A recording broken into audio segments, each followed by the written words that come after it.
Welcome to the Late Night with Chalky podcast.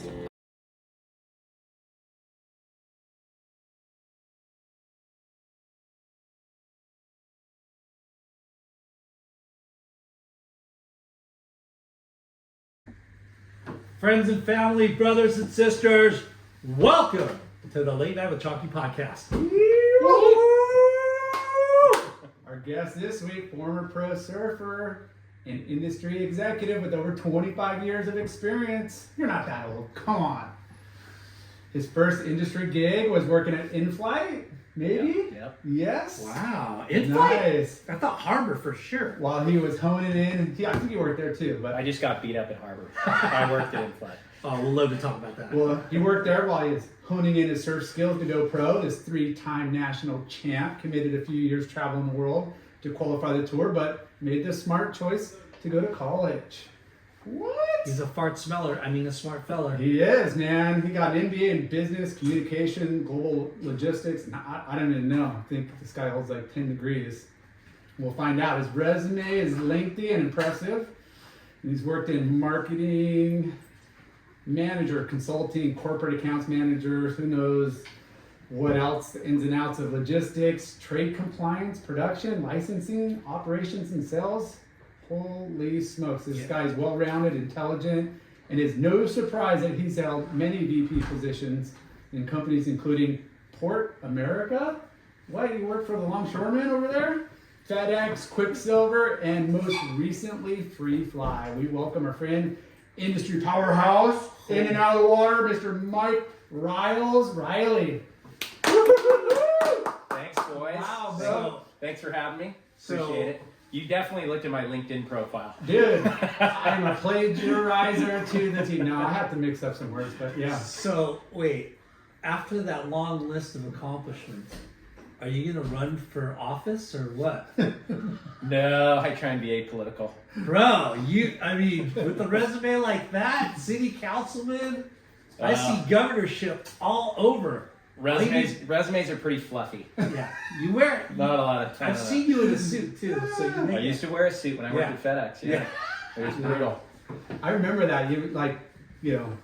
Going to school and then we heard Riley's working for FedEx. Yeah, that was a trip. Because I remember you reached out to me at Ruka early on and you're like, hey, I want to talk to you guys about shipping and stuff. Oh yeah, I remember vividly going into Ruka, and it was because Brad Blankenship's a good buddy of mine, always has been since we were little, and I forgot who the president was, but Pat was there. I remember vividly walking in there with a suit, feeling so out of place. But I ended up getting the biz, so of course you did. But that was back in the day when Ruka was tiny. They were tiny, and they were it was in not a garage, but pretty close in Costa Mesa, and they were struggling to pay bills, and crazy what it did after that. But yeah.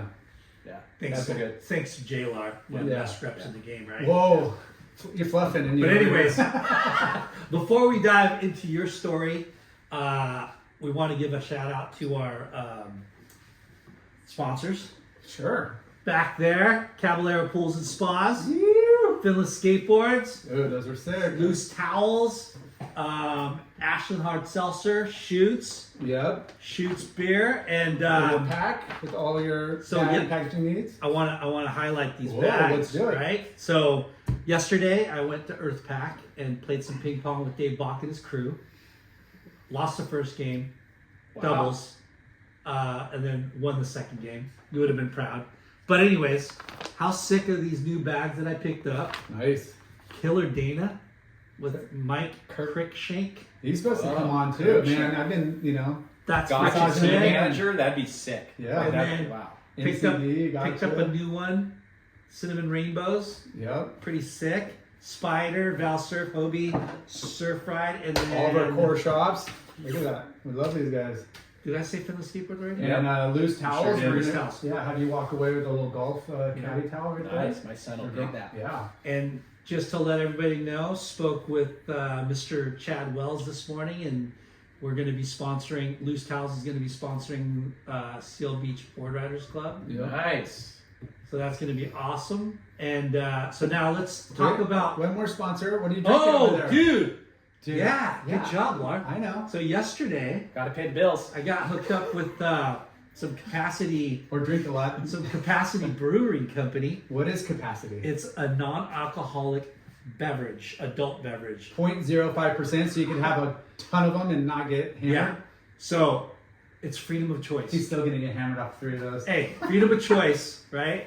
Freedom of And their holiday tagline is going to be like, "Drink and drive with me," What? something like that. Okay. I butchered it. Yeah. But hey, this show's not about Our us. sponsors and us. It's about our guests. It's about our guest, Yeah. Mr. Mikey Riles Reilly. We want to talk about your present job really quick because we want to really hype that up. Yeah, no, Because we were stoked because we had Evan Geiselman on the show previously at Surf Expo last September, October, No, January. January. Yeah. yeah. So yeah, tell us about how you got Yeah. in touch with Free Fly. Yeah, so I was about a year. I've been there probably about a year and a few months, and a lot of things were happening within my current role. I was at Board Riders and transition to ownership, all that stuff. So I was peeking around, and that came my way as an opportunity, and I went to Montana and hung out with the founder, and So really they're got to from know him. Montana. So tricky that the actual office is in Charleston, South Carolina, but they have a small private equity family fund that has a little bit of ownership. It's mostly owned by Tanner, the founder, his sister and brother-in-law. So I went to go hang with Tanner because he was kind of running the show. He's who I reported into when I first started. So just to go there, kick the tires, get to know each other, and man, the more I learned about the company, him and the family, and just all the people associated with the brand, man, it was a no-brainer. I definitely thought there was an opening in the market to target a little bit older consumer because at Quick we did that forever with Waterman's, and I just think it's an underserved consumer. Yeah. And all the surfers have gotten older. Totally, and if The you look at demographic has gotten wider. exactly, and I've done a lot of studying with data on where the consumer is, what age they are. It's crazy how many people over 25 go into surf shops and actually drive purchasing power. Yeah. So, anyways, I always had that in the back of my mind, and then this Free Fly opportunity hit, and it was exactly what almost I would do if I started a brand. Can I ask you where? Yeah. Where did you find it, or how did it come up on your radar? A buddy of mine that I worked with at Quiksilver, Troy Ballard, this guy, he ran Icebreaker, founder of a bunch of different companies, but he worked for me at Quiksilver. He did our eyewear stuff, and he had left, and he became a advisor for them. And they were looking at the time, they did all this consumer research, and they wanted to go into surf a little bit more and kind of open up the aperture to what they were doing. They were mostly fish and active at the time, a couple years ago. And he's like, hey, Mike would be a great, guy for this job. And so that's how I ended up getting the call up from those guys. And yeah, it just went really good. And the funny thing, I didn't really know about the brand when they first hit me up, but I was intrigued. And then, once you feel the product, I don't know if you felt the product, but the bamboo fabrication is just, it's truly differentiated. And it's out of the fishing world, right? Yeah. Tanner was a fly fishing guide, and he was always in college, and he was always wearing Columbia, different brands that he just didn't like the product. It was just scratchy polyester. He just thought there was a better way, like something natural and just softer, but still had properties of sun protection and moisture wicking and odor control and all those types of things. So the guy built just an incredible product. And now they've expanded. We just had our sales meeting this morning, and the breadth of SKUs and things that we're doing, it's kind of crazy over the last So few the years. fishing market, are there a ton of retail stores that would support lines like that, or is it kind of online and big box? No, so really where the fishing brands win in outdoor stores. So around here it'd be like go say that one again. See people. Yeah, I can't. Is that one, or there's Mountain Air in Santa Barbara that's right next to Beach House, so we have a great little program there. But on the East Coast, outdoor is the deal. Yeah. It was Yeah. like Half Moon Outfitters, Mountain High Outfitters, all these outfitters. Yeah. Which was kind of new to me because with Quick, we were, we dabbled in that, but those guys really stick to Yeah. outdoor brands that are a little bit more expensive, a little more premium. So it was all new to me, but like Freefly they have a big business in wholesale and a big e-com business as well, but just different distribution. Yeah. So was it their idea of getting into action sports, or did you pitch it to them? No, it was their idea 100%. Basically, where it came from was consumer research. They did a lot of research with their consumers and what their consumers like to do, and surf just kept popping up. Yeah.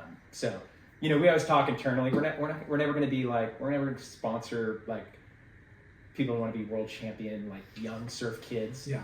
We want guys that are multifaceted, like Mark Healy, Evan Geiselman. Yeah, watermen. Watermen that are versatile, that Yeah. do more than just surf. They fish and surf. They live the life of Yeah. watermen, like fish, Yeah. stand up, like dive, whatever. Exactly. Yeah. Yeah. Anything in, on, and around water, but not specifically surfing. So the new guy we just signed is Kuka Pinto, Corey Colapinto. Oh, sick. Yeah, he's Is personally my favorite surfer. So I'm Is he psyched. related to the Colapinto? Yeah, I think he's a cousin. Okay. But I think he has the best style out there. And I've been writing a lot of different stuff, so I just love watching him surf. So and most people in the company, Team BK is our rep group in California. Yeah. They love him, so we definitely Did your tried phone, our best. Did to your get- phone ring? No. That was mine. No. With Freefly. You need somebody to cover the whole West Coast. Yeah. I did. Yeah. No, you picked one of the greatest teams out there. Yeah, they're good. Yeah. And we needed a group. Not that you guys don't. You guys are epic at it too. But someone that to Jay's point, the whole coast, Yeah. and really event driven, and had other brands because our California business isn't very big. Yeah. So it was kind of it's a Not yet. we're massive. We're actually one of the biggest brands on the East Coast. I bet. Believe it or not. But, Yeah. But West Coast, it's tougher. It's a different animal. Yeah, when you There's a lot to look forward to. Yeah, for sure. And we're getting good looks. We have a couple doors in Jax, Dave Nash, San Diego, a lot of biz. Going into Hobie, we're in a lot. Yeah, we're in quite a few. Actually, like BK, those guys have done a good job. So and it's going pretty well. That slow domino effect. Yeah. But when you mentioned the East Coast has all these outdoor stores, like these, we look at our account base here, and whether you have a brand that would sell into those, there's just not a lot, Yeah. Outfitter doors. Outfitter doors, like 100%. that kind of small, We REI version, like Yeah. what you said, like you go into Mountain Air and it's like kayaks and fishing. They do snow stuff during the winter. They have, kind of anything outdoors. Like you go to Yosemite, Yeah. you're stopping by there and pick up anything you need. Yeah. We used to have more stores similar, like Sports Chalet, Yeah, Chicks. yeah. Yeah. Remember how? Those are a little more big box, but I hear you. I honestly think it's an opportunity, just with where we are in the California retail landscape. A lot of surf shops. Yeah. A lot of surf shops carry a lot of different brands Yeah. that are a lot of them. Some of them over distributed, some of them under distributed. Whereas the outdoor model Yeah. is very based on brands that don't discount online and don't sell to bigger shops. And have a point of difference, Totally. right? Yeah. It's crazy how when we grew up, Quiksilver, Billabong, it was surf. And then as snowboarding came on, snowboarding.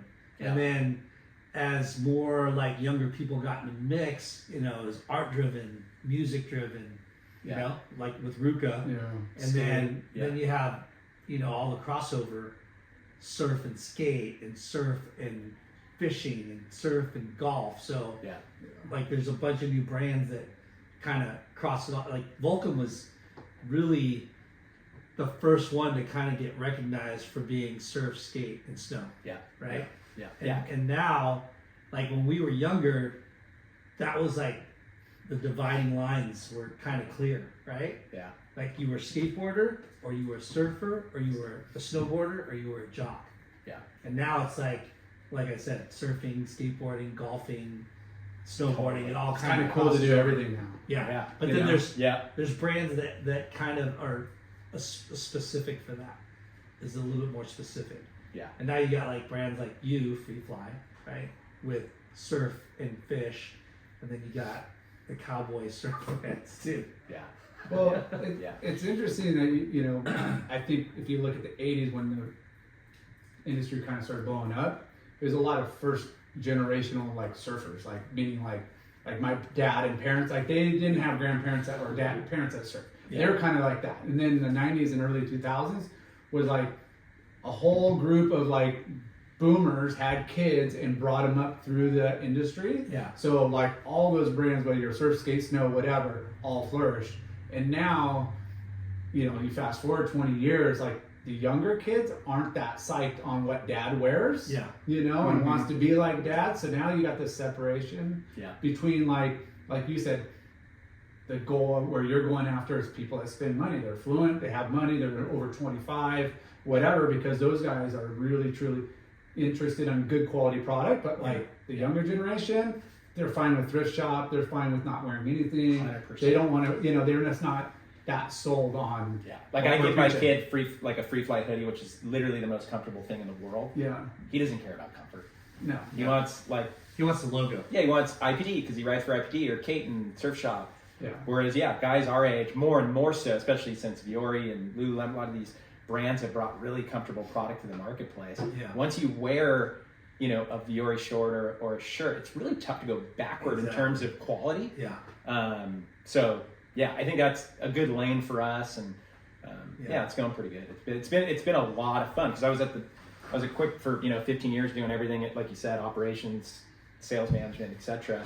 And it was awesome. Best people, I owe Rob Colby my life for giving me that job and taking a risk on me, and then I owe Bob a lot for keeping me around and keeping me company. But needed something different, and this is totally different, and it's so fun to like close new business and grow, and it's been a blast. Yeah, honestly, exciting. Yeah, it's got to be exciting because it's totally different, but yet you just opened your eyes to the whole new world. Yeah. And it's only upward mobility, where you're at. Yeah, and it's funny you say that because, you think you're at a company, you think you kind of, especially if you're there for a long time, you think you know everything about the marketplace, and then quickly after 2 months at a new job that's in a new channel, new distribution, you're like, wow, I did not know like these accounts existed, or corporate sales. Like I never did corporate sales, and the amount of business we're doing corporate sales with Dell Computers or Chipotle, it's fascinating. And it's definitely made me realize like always be open-minded, always be open to learning, which I feel like I always was, but you get stuck in your rut when you're in a place for so long and doing kind of the same thing over and over again. Yeah, that's cool.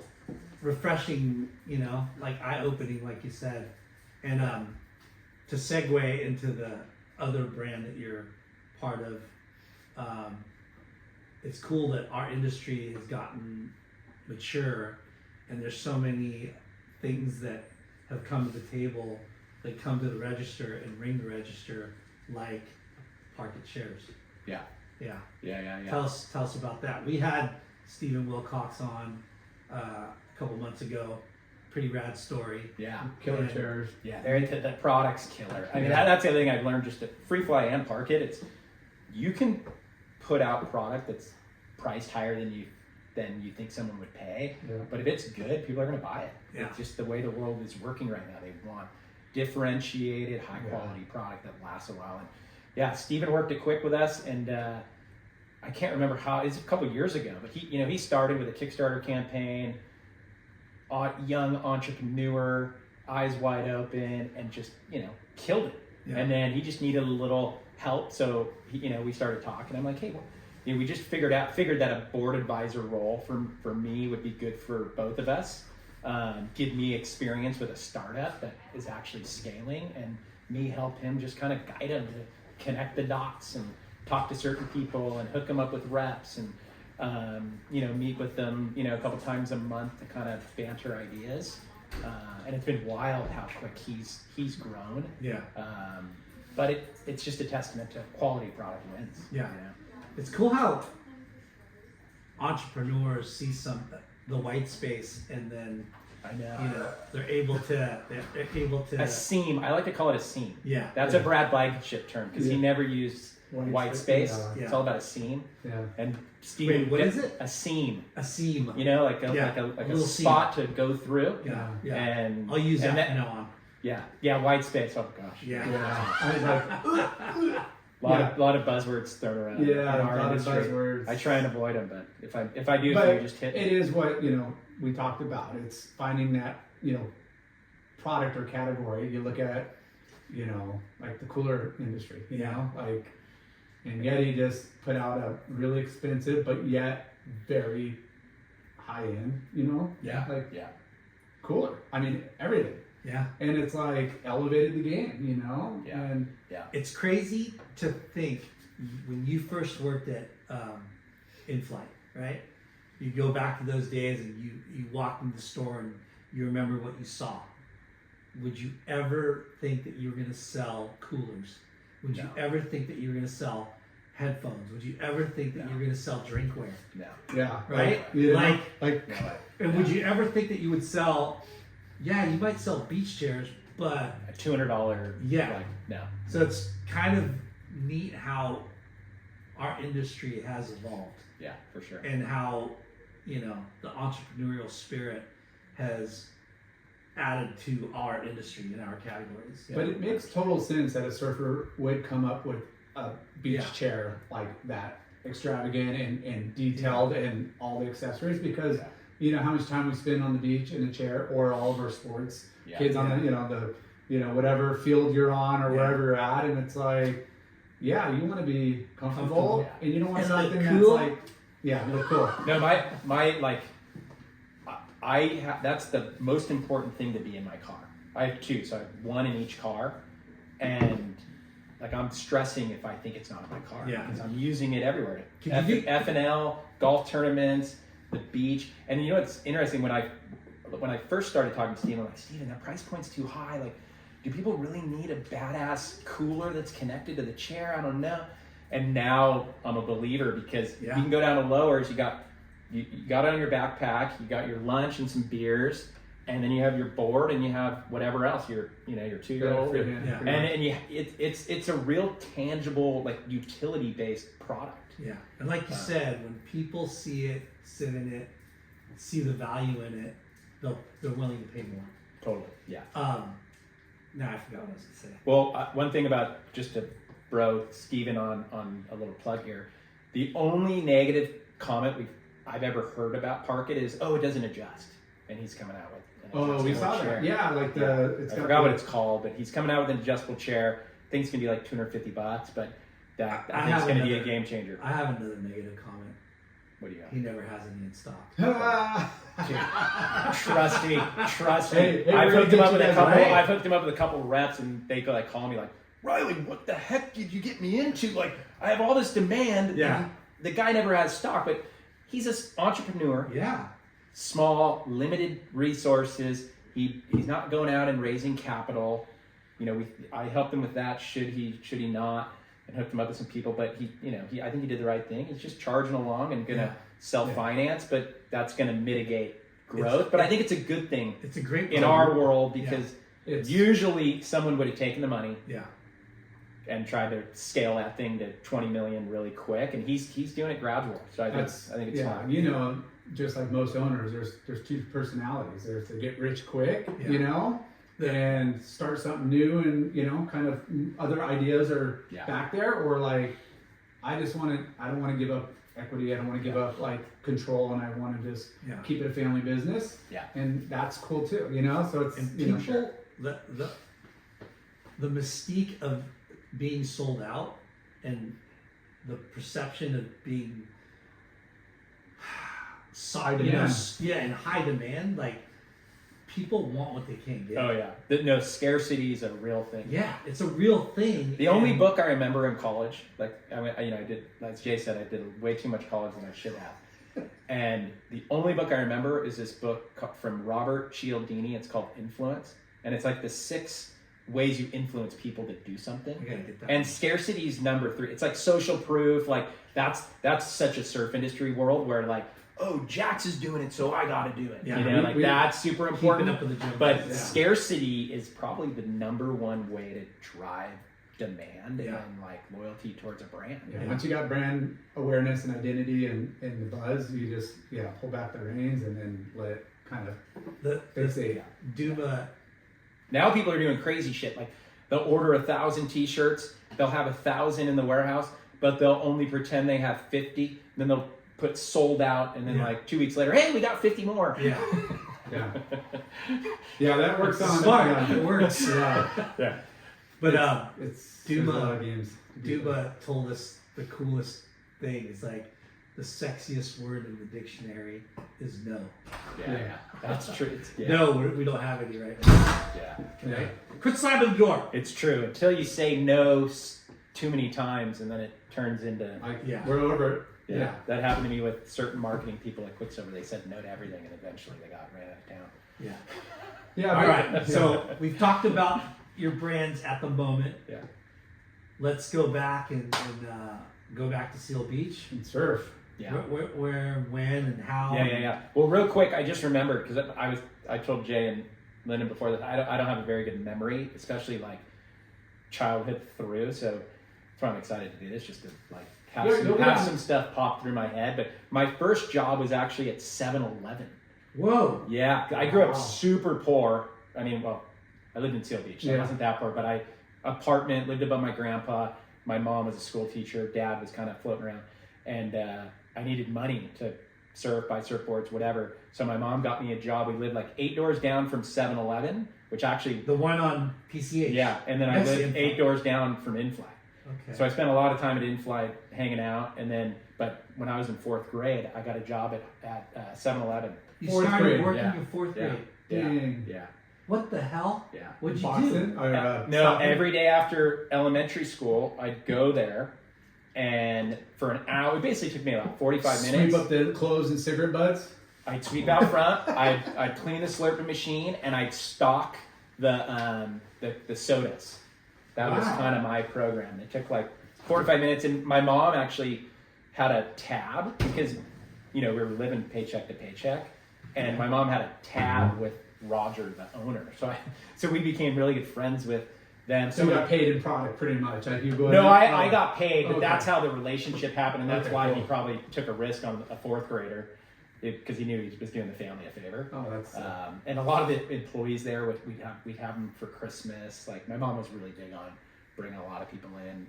But I mean, we had it got awkward, but we had a bum comfort dinner one time, and That's Nice. cool. just a lot of cool stuff.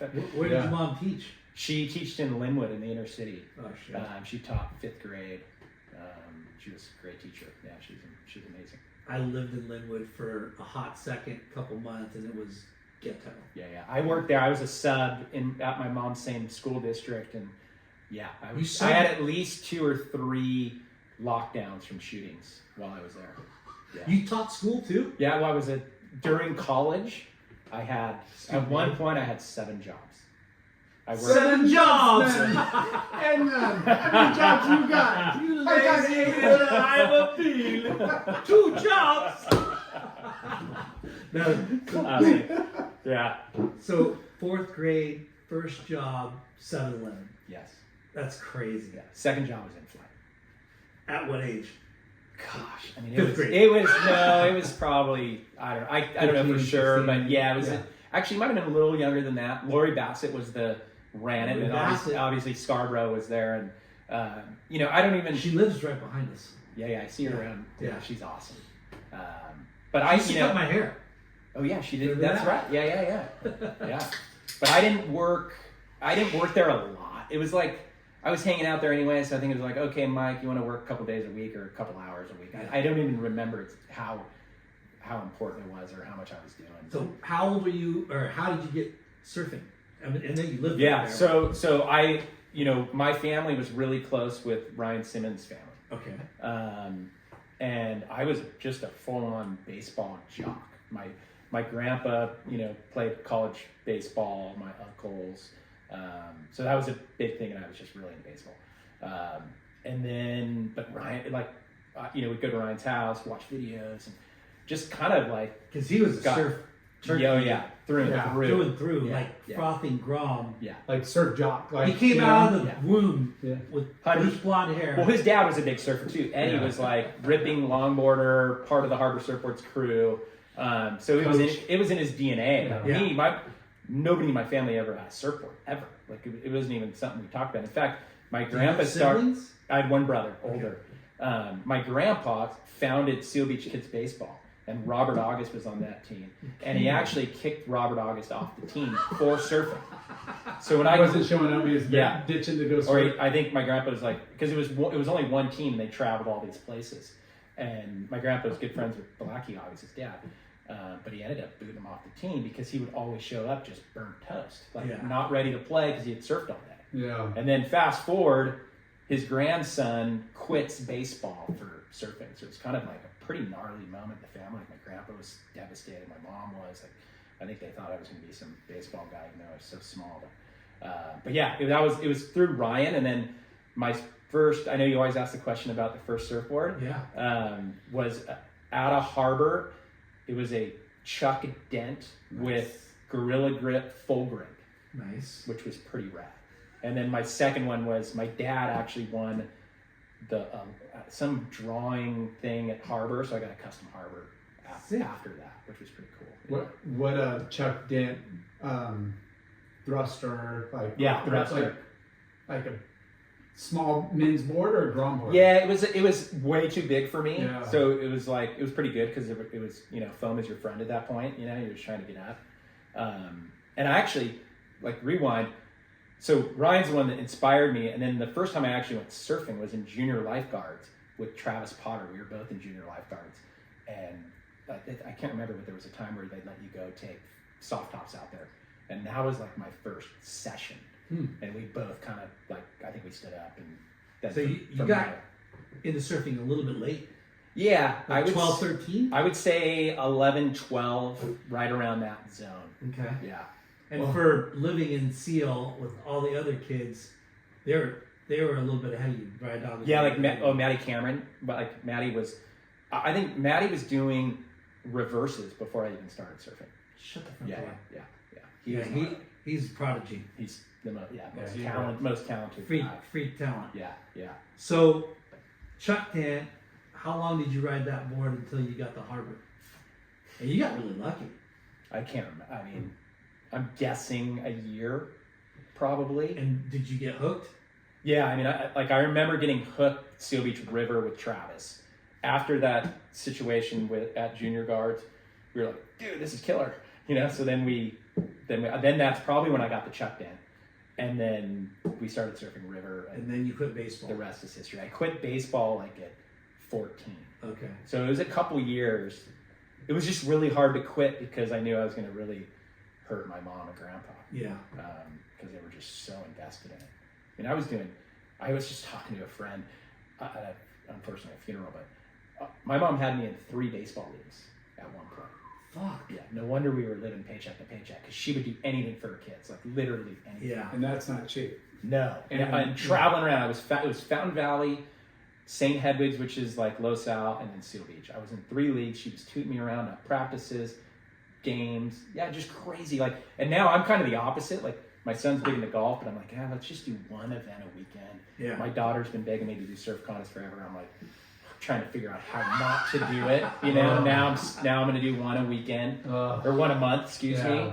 Because I love my weekends and I love cruising. Hanging out with my family. And that's a good balance to have. We grew up and it was contests every weekend, and it was kind of not fun. And I'm not saying that your parents didn't want to take you to contests, but you rolled with friends. Yeah, right? It was all my decision. Parents didn't but they facilitated it, and it was all friends, the D-Laws and other, I was the same. I mean, once I started surfing doing contests, probably 14, dude, I was every weekend. Yeah. So was the Harbor the changing board that changed everything? No, it wasn't actually, because that board was I don't remember if it was shaped by Rich or Chaz, but it wasn't a good fit for me. But I started getting better, and then I got a custom harbor Chaz shape, and that was what. Proper volumes, Yes. height. Yeah, because I think Chaz maybe had seen me and like, oh, this kid, Chaz is good about scouting talent. And actually at the time you had Travis and all these kids who were ripping and, doing good Tell contests. us about that crew, like, Matty Cameron and Travis Potter and we had a Troy Tecklenburg. we had a tough crew. Lou Carry-On. Lou was in that crew. So we called ourselves SBLG, Seal Beach Local Grommets.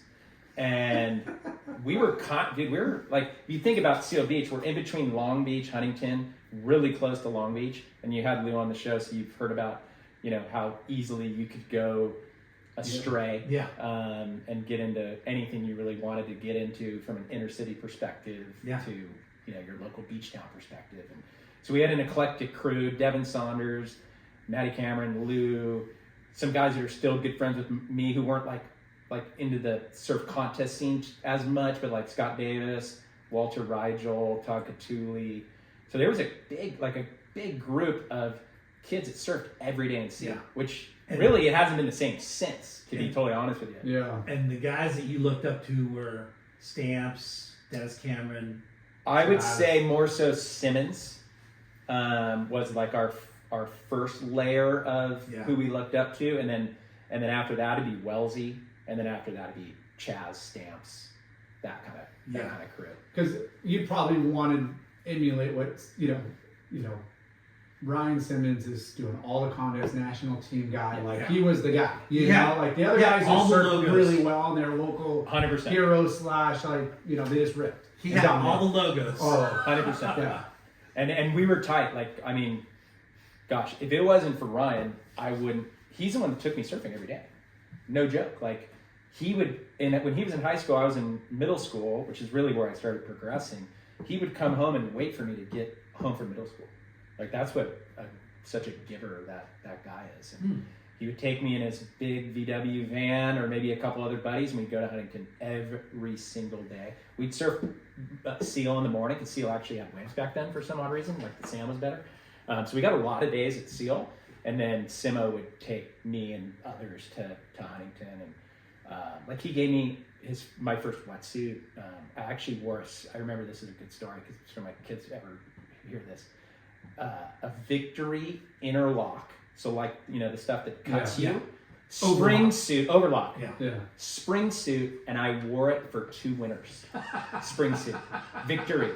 And then for winter. Dead winter. And for those that are listening, if you don't know what a spring suit is, it's short arm, short leg. Yeah, and it gets down to 54 in our I don't know how I did And it. water goes right through it. Yeah, it wasn't even like it's basically wearing a thick T-shirt. Yeah, and a tissue. It does not. Totally. It did not stretch. Like the rubber did not. The neoprene was. It stretched and then it just crust. It turned into cracks. They shouldn't even called it neoprene because it was like. Yeah. It was so crap. But Victories were good suits. So good. They were so good. Yeah. But the overlock stitch. The turtleneck, it's the Frankenstein stitch. It cuts you up. It's a saw blade. It gives me nightmares thinking about it. Because the rashes, like once I got a full suit, the rashes that you would get. Because we'd surf 4 hours a day. Yeah. Right? I mean, easy. You just drop them. Yeah. So you talk about how Seal, I grew up, that's where I cut my teeth in surfing too. Yeah.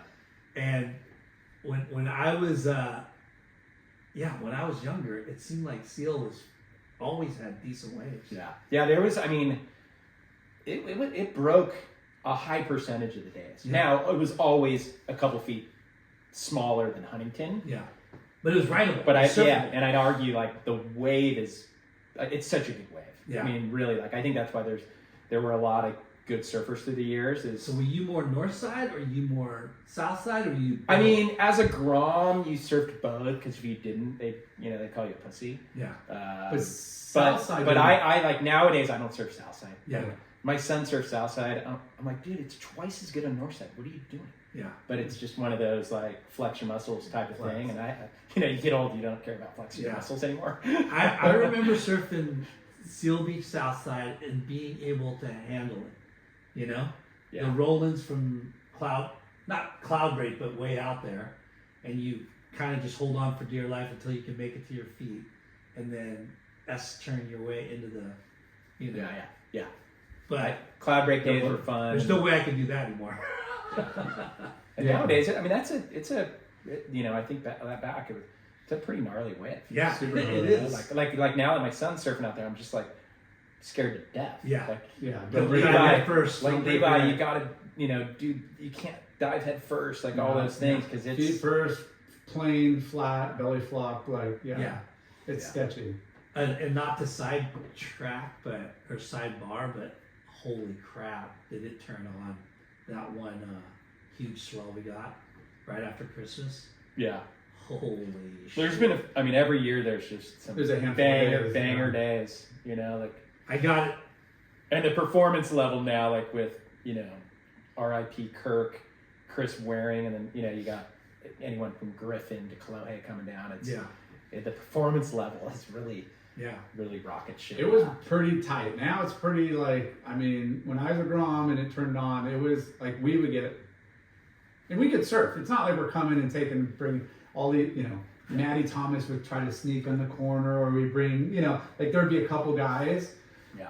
And they said as long as like, you know, you're not getting up here in the background, you know, like they would let it fly, you know. No, it was definitely It was gnarly. more localized Yeah. back then. Even north side, I mean, it was tough to get waves. Nowadays, like And not the Alphas. there's no semblance of No. organization of who's who, or, you know, Who were it's the different. Who were the heavy-handed locals? Was You Sarge, know- was Sarge pretty heavy-handed? For sure. I think a little bit, but there was like Morgan. John Garrett, Morgan, Yeah. and then there was guys like Marcus, like some guys that I don't even remember that well, but there was definitely a crew of enforcers. Yeah. Which was great for we us missed those because guys. I know, because I would say I was a little at times cocky, kind of like You don't say. yeah, and these guys definitely protected us a few times, whether it was me, Lou, Matty, you know, run the gamut of the crew, but we definitely weren't the nicest, coolest, most upstanding citizens at times out there, which You're Groms. yeah, Flexing. Well, you learn from your predecessors, right? Like yeah, you kind of try to protect your spot, you know? yeah, for sure. So cocky. I would have done it too. So yeah, just Yeah, chirpy. chirpy. Probably a good way to say it. Very chirpy. And I didn't really look behind me very, very often. Hey, you know? hey, oh, I didn't see you. Yeah, I'm gonna try and talk my way out of it. And a few times I didn't, and people had to help me. Yeah. One time there was no one to help me, and I literally had to paddle around the pier, go to Southside, run to my house. You're like, uh-oh. Because there was a Backup's not out. pretty Where big is dude that was, everybody? that was not happy with me. So, what was your first contest? Man, I think I was like it might have been those CBSA. Dave Sowers did those Yeah. like CBSAs, but it could have been an NSSA, to be honest with you, because Travis, Matty, all those kids were doing all those contests already. So I was kind of like, whoa, I need to start doing that. So it might have been an NSSA, and you know, pretty quickly I just did really good at contests. I was pretty mentally tough and strategic, and always got 3 waves, and always rode them to the beach. You know, Did you get a lot of tips and coaching? And yeah, like guidance Simmons would always help me out, Yeah. of course. And then I actually got coached, all of us did, by Scott Waring for a little bit. And he came from the judge's perspective. So he really helped us learn like what they were really looking for and try and morph our surfing into the criteria. Like, hey, instead of doing a cutback, like do, you know, like Yeah. kind of critique you a little bit, but not really give you heat strategy. Just, Yeah. you know. Yeah. What- I mean, there'd what be judges some- are looking for. Yeah. Yeah, for sure. He was good at that. He'd do some heat strategy, like, you know, get started early, build a house, that kind of thing, basic 101 heat strategy. But yeah, that was cool. I think for me, like, you know, you hindsight is 2020. You go back and He's You got Mr. Snuggles over there. he needs a snuggle. He Every can't couple hours, hear, he's- see, he gets a little lonesome. Maybe Free Fly will sponsor the podcast. We'll get our own studio. Yeah. Let's go. No, this is epic. This is Come epic. on, buddy. Yeah, It's part of the ambiance, the charm. Yeah. I mean, there was, no surf really coaches back then. There was no, Yeah, you're there was. fortunate- PT. Well, I mean, there was, but not. Yeah, but like it's more to- NSSA team stuff. It wasn't like mom and dad paying so and so to. Right. Yeah. I know. I think I was kind of before. Its time. But Scott you were wearing. super fortunate to have like somebody local that knew. Yeah. Between Simo and Scott, Yeah. they helped me overachieve. Like I've always been an overachiever, based skill set versus results. Yeah. I've overachieved. Pretty much for sure in surfing. Maybe my whole life, but. Nah, you got a wicked forehand and backhand, bro. Come on. Here and there. Short sell your But shit. what I was saying before Mr. Pocket made that noise, like I did, competition was everything. You got hooked. Yes, but it also I think affected my surfing because I was trying to fit into a box. Mm. You got robotized. 100%. And I even see that today. I was actually talking to Christian Science because my daughter's really is surfing right now. So every morning not every morning. My wife does 3 days. I do 2 days, but 6:15, go down there with Shay, my 13-year-old, and we were talking about it, and like he's like, yeah, she's surfing good. Is she doing contests? I'm like, I've kind of tried to avoid contests for selfish reasons and just so she doesn't become robotic. Yeah. And he kind of said the same thing. Like if that's all you're thinking about, like it's gonna affect your surfing long term. Like go out and go surf a Point Break for 2 weeks is probably a better methodology to get better at surfing. And I never did that. It was contests every weekend. Yeah. How to get better, contest coaching, the whole thing. But it did well for what I did, and that's what I wanted to do. But in hindsight, probably wasn't the best strategy. Yeah. So, who was your first sponsor? Shit.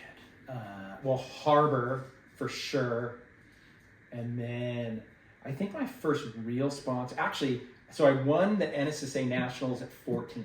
Wow. Yeah, I beat Timmy Curran. He was second. Like Kalani was in it. The Hobgoods. It was like, but again, I overachieved. Like no one ever thought I was going to win that. Was it contest. lowers at that It was a point? lowers. Yeah. And it was pretty good lowers, but not big. But it was like 14 national champion. yeah, but it was Explorer 13, 14 Explorer. Okay. But all the same guys did Open and Open Explorer. Explorer, So it was a tough field. Like not. It was me. Timmy got second. I think CJ got fourth. Dave Dixon got fifth. Kalani got I don't know, something like that. And I had no sponsors except Harbor. And Harbor, I think I'm still paying for the boards, which was pretty unique at the time. So Yeah. after that, I got sponsored by That's like a Body Glove. Cinderella story. Yeah. When, Yeah. From Seal Beach, yeah. mind you. Yeah. Believe it or not, though, that 'Cause- year I won, Simo won, and Chaz won the senior. Shut the front door. Masters. Yeah, we have Seal a photo. Beach Yeah. dominance. Yeah. Seal Beach back then, like I said, the SPLG crew, like Maddie was doing good. Yeah. Lou made some final. Like it was Travis was really good. Yeah. We had a pretty gnarly crew. I'm down at Huntington's surf team in the morning because my son's a sophomore, and there's like the talent is like a joke.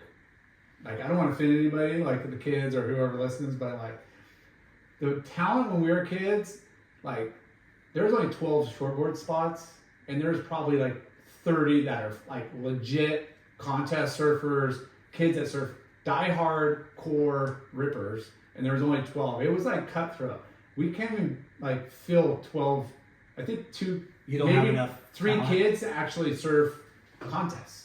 The rest are like, Is that high school? this is high school. Is that because they're all homeschooled or? It is like the ones you would hope to have on your team are Yeah. homeschooled, but even that number is super small. I'm talking about maybe 4 or 5 kids in Huntington that would probably That's fascinating. on it. Yeah, I would have so- totally thought differently. But it's Seal the same way. We barely can field a high school team. yeah. At low spot. But you're coming from like a different different era where it was like that was so important and that was our world, like Yeah. that. And now the kids are like they surf. It's a and- hobby. And some take it serious, but they're like the caliber is like whoa, like Yeah, that's this impressive. is what we got to work with. Like this is heavy, Yeah. But again, the kids are having a blast. It's all about them. I have a different perspective, and I'm in Verdone. I was like, hey, it's all about Ford. yeah. So for Noah, same thing. He says the same thing. Like, oh my Yeah, gosh. We're gonna have to cut this part out. No, not even. So, again, sidebar, but I like this. This so is when interesting to me. when we showed up to surf class, it was, and again, Coach Verdone was young and it was crazy competitive. Yeah. We used to have to do 15 minutes of like calisthenics and like push-ups and stretching, Yeah. run to tower 3 back, run to 5 back, grab our boards, run back and around, and he wouldn't check anybody in from paddling around the pier, and it was a race. Like everybody truly wanted to like win, and there's a couple guys that would try to cut through the pilings, and then they would have to go do it again because he had spotters. It was like He got softer because I went there senior year, and he got a little softer it even by started me. it started getting softer for sure. Or else he was also pretty lenient on the surf team guys. Yeah. But and that was fun, and it was the time. But yeah, he's definitely different times. But there's probably still a lot of like there's a lot of kids, 100, 120 kids in the surf program. Yeah. And 30 of them are on soft tops. 30 of them have maybe some sort of hard, mid-length or longboard. Right. Never even like really surfed. A lot of kids are from out of state, international, and they just like saw it on the, the school list. Like, what, surf class? Like, yeah, like sounds killer. Yeah, like it's pretty odd, you know. But it's cool. All the kids are so fun and they're killing, but different times. Yeah, and for sure. Like your little group in Seal Beach, and you think of that. There hasn't been anything close in Seal like that. I mean, we had like 10 of us, maybe more. Yeah. That and quite a few were doing NSSAs, making finals, doing pretty well. I mean, they definitely started filtering out as they started doing other things in life, whether it was partaking in bad extracurricular things. For sure. And we had a really quick attrition, and it was pretty much just me and Travis and Troy Teckenberg a little bit, and then but yeah, there hasn't, since then, it's like one kid here and there. Chris Waring out of the blue, but he had no posse. Yeah. That's it. I don't even know who after that. talk Kurt about Weisinger Yeah. and T-Bone. Like that's probably the next group. And it just not a lot of talent coming out of We it. talk about that a lot, how a certain surf town will produce some legendary world-class surfers, and then they go Dormant. and it's dormant, Yeah. Yeah. like the South Bay, right? There's Chris Frohoff and Kelly Gibson. Ted Robinson. Yeah. Dicky. Yeah. Vicky. There's like that posse, Dude. right? He's so occupied out. So rich. That posse, and then nobody, Yeah. But and then even Greg like Brown. Encinitas, right? Like right now, Encinitas is bubbling with talent. There's new, like the McCaffreys, Jake Marshall, but before that, who was it? Machado? Yeah. Like there's been Because he had like the Jeremy Somervilles, or who was he more? Cardiff. It's Solana Beach, I think. But Yeah. I mean, when you look at that, it's kind of really. But it, like skips generations, for sure. it's weird, right? It's like, and even Huntington now, Yeah. kind of skip generations. Yeah. I think it's also like, I think it's one of those things where you have, let's say you have a couple kids, and then all these other kids gravitate towards it, and it builds scale. Yeah. San Clemente. Yes, and I mean, shit. obviously they have the playing field, which helps them. So it seems like they're always churning out a bunch of talent. But I think that's what happened with us was, Maddie started, and then Travis, and then all of a sudden we're like, whoa, that's cool. Surfing's cool, and everyone kind of gravitated towards it, and it quickly snowballed and scaled into a little bit of a critical mass in terms of people. So, 3-time NSSA champ? Yeah. What the hell, dude? Well, I won the high school a couple times. So Okay. I won. It's funny. Won it at Los Al in like my sophomore year, and then I transferred to Huntington, and then I won it there as well. Yeah. And why did you transfer to Huntington? Because at Los Al at the time I could do independent study but you could only do it for 2 years. So I got that period to go surf, be able to fit in, that I was really starting to get into surfing and thought maybe I could do it as a career. So it was really important to have that time. And then they said I couldn't have independent study. So it was almost like I was forced to, but it ended up being a great decision because I met a whole new group of crew.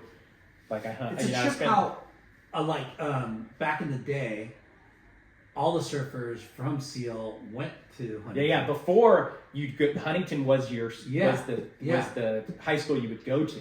Yeah. Now it's ever for the last however many years it's been LaSalle. I think it was Simmons went to Wellesley. LaSalle. Yeah, Wellesley too. Like, he went to Huntington, or no? Did he go LaSalle? He went to Huntington and then he went to LaSalle. I thought. Okay, yeah, but like Simo, he was all LaSalle.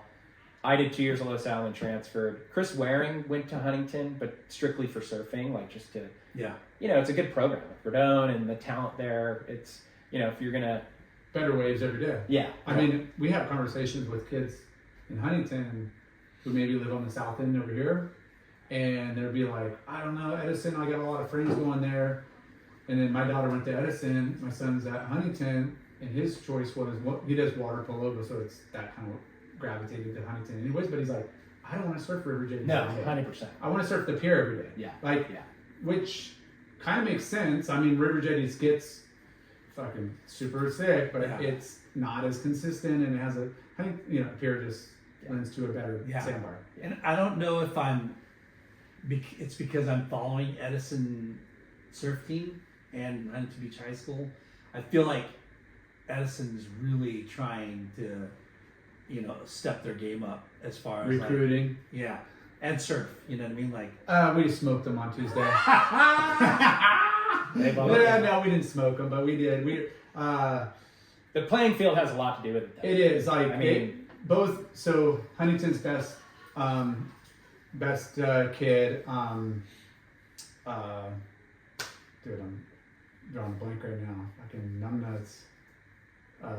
Dylan Sloan. Sorry. Dylan. And I was thinking. And then the Edison's best is Eddie Rapp. So Jesse Rapp. So those are the best two. He's in Indo and Jesse's in Europe. So like both, yeah. So we had the matchup, and both the best guys were like not there. Yeah. But it was still supposed to be in school. Yeah. But it was at least they're going to school. It was like 1 to 2 foot, like barely. Breaking. Yeah. It was bad. Yeah. I mean the waves. Yeah. It's You know how it's it been is. a tough month. Like I took, I saw your daughter out and this morning, and Duke was like, even 9-year-olds telling you it sucked. Yeah. It's so slow and crowded. Yeah. So you were part of the 2-time national champs. Yeah, at Huntington we won it. Well, the 2 years I was there, we won it, and then they might even won it before and after. But that was been pretty a long time since HB's won national champs, right? I don't know. Back then we were winning, like it was. We were winning it a lot. You were Since St. then, I Clemente. think, 100%. Now St. Clemente. Yeah. So San Clemente is dominating for sure. San Miguel, which I think is Encinitas. Yeah, right? yeah. They've always been good. They've always been really good, Yeah. and then Huntington, and then I think depending on David Point or some other schools. Yeah, Carlsbad was always pretty Carlsbad. good. When I was there, it was Strother Brothers. But that was cool. Winning those, it's like I love team surfing. Like I love the board riders thing. I love that. The camaraderie. Yeah, I went to Long Beach State, and Ben Will and John Moyer and I started the Long Beach State surf team. They didn't have a surf team at the time because Chaz and Bert and all those guys that started a long time ago. It actually disintegrated because someone was embezzling money. Not those guys, but one their treasurer or something. Oh, wow. So it got disseminated. And then when we came in, we did it. We built. It was the biggest club on campus. We were throwing like the best parties, and we won the national title. Wow. It was pretty rad. It was like Ben Will, John Moyer, me, Justin Harchark, Jody Nelson, Aaron Garrett, John Cusack. Like we had a sick team. That's so rad. Yeah. And I get more fired up thinking about that than like my little individual stuff. I don't know. I've always been team oriented. I just saw Ben Will on the football field Friday Night Lights. Did you? A couple nights ago. I haven't seen him in probably a decade, dude. At least. I'm like, holy smokes. I haven't seen him in more than a decade. I for sure. I'm like, I was blown Do you away. follow his Insta? Poop. Dogs poop. taking dubs? Yeah. So gross. All I know is that dude was so smart. Yeah. For the reason why Long Beach State Surf Team Club did so well is his organization, and John Moyer, super smart too. But he was building websites for our team back in like 1999. Oh my god. Swear, we had a Long Beach State Surf Team website. Before even. And we would post like our events. Fucking and, surfers. like crazy. Like he was super intelligent.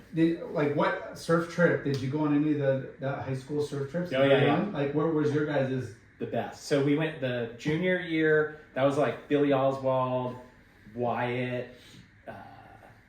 Turner was there too. But we one year that was junior year, because we went for the hot buttered, which basically now is like the World Junior Championships. It was the biggest event at North Narrabeen. Yeah. And one year we went to Sydney, and then we went all the way to Bells.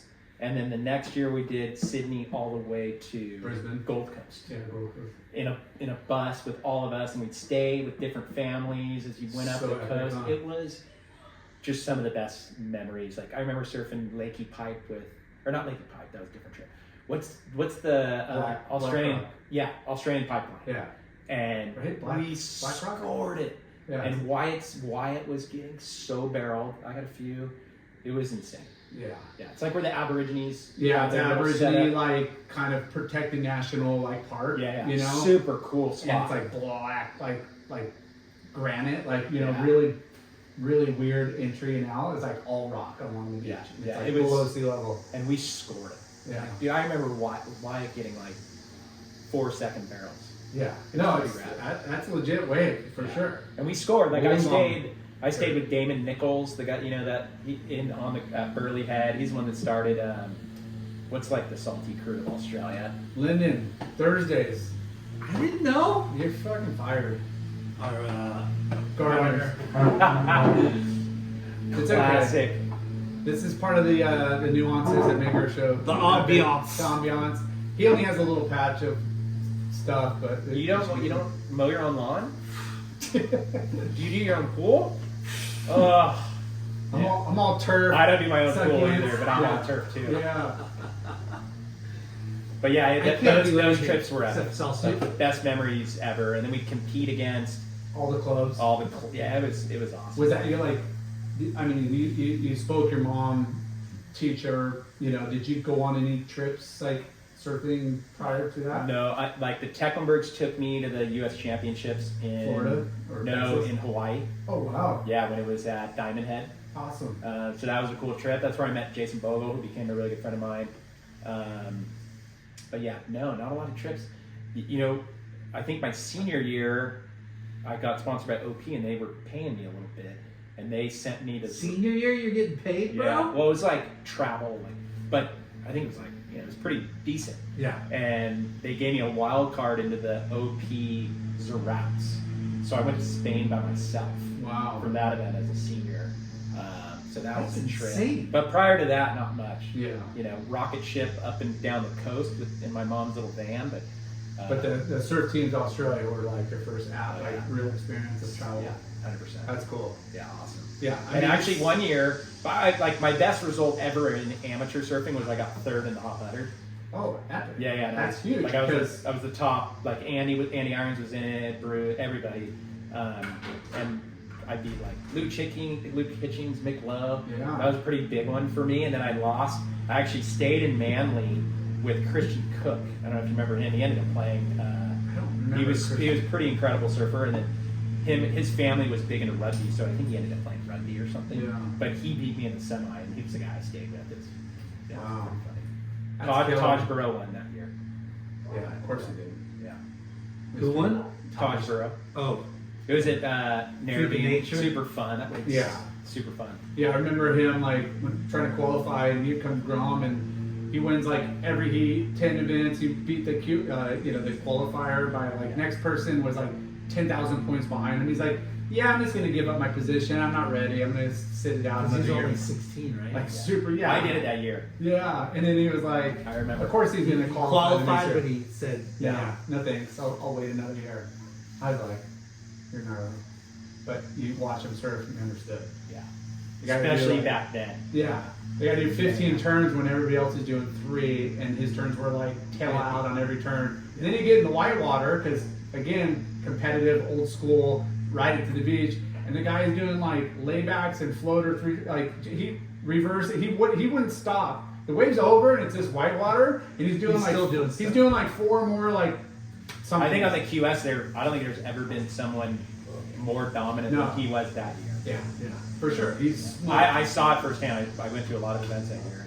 yeah. He was dominant. Yeah, if you watch some of his old footage and watch some of his like whitewater trickery, I guess you would call it. It's like, and you do that every heat. You're like, dude, you could have kicked out like 2 minutes ago. So you're doing well in contests.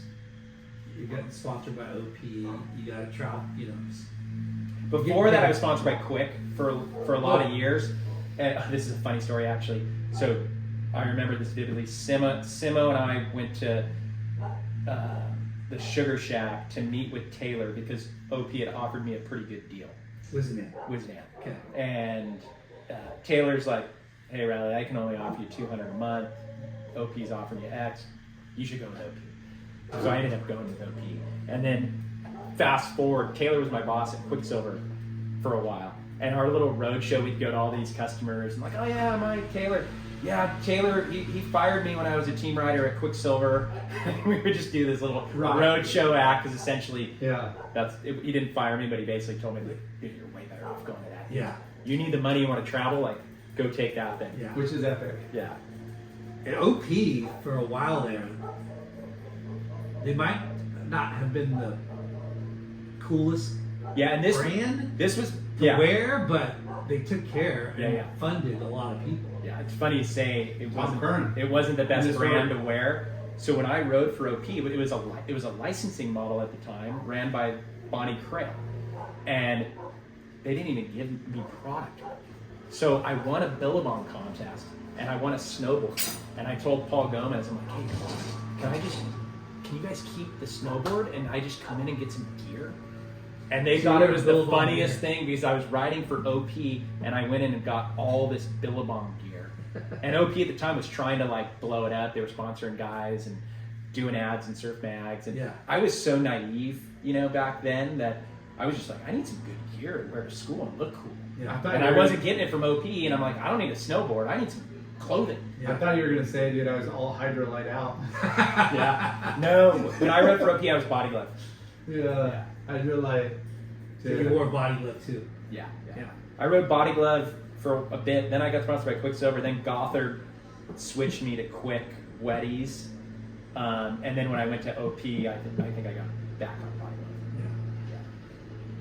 Yeah. Quiksilver was the brand to be on.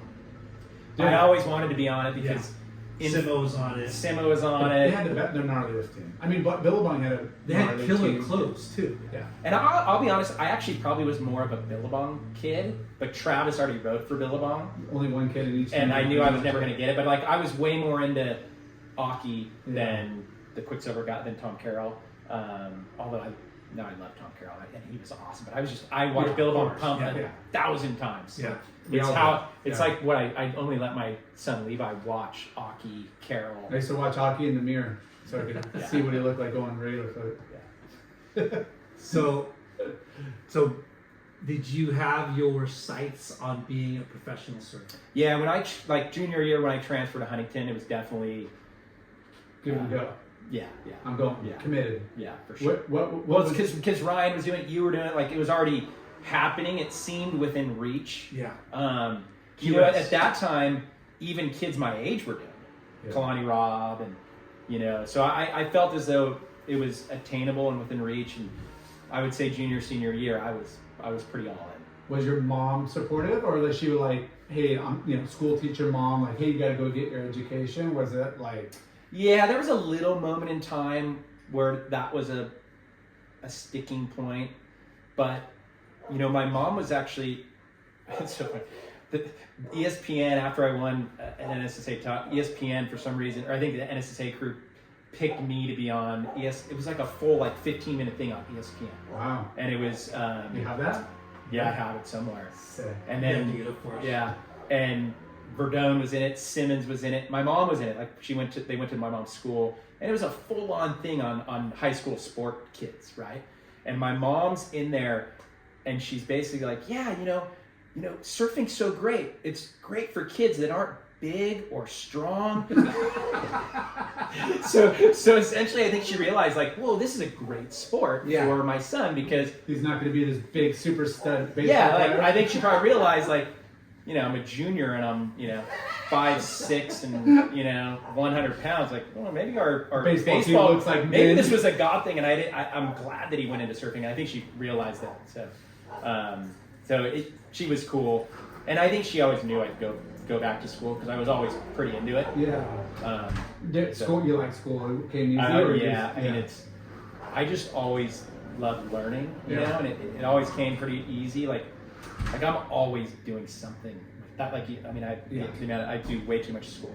Yeah. But I enjoy it, so it's not like a. But you chase the qualifying. Yeah, I did. I chased it for like, I don't know, 2.5 years, maybe 3. I mean, I did a bunch of trips with Jay and Conan and Simo and the whole crew, and I made a couple like semis for like local PSAA type, or I don't even know what they were called when I was doing them.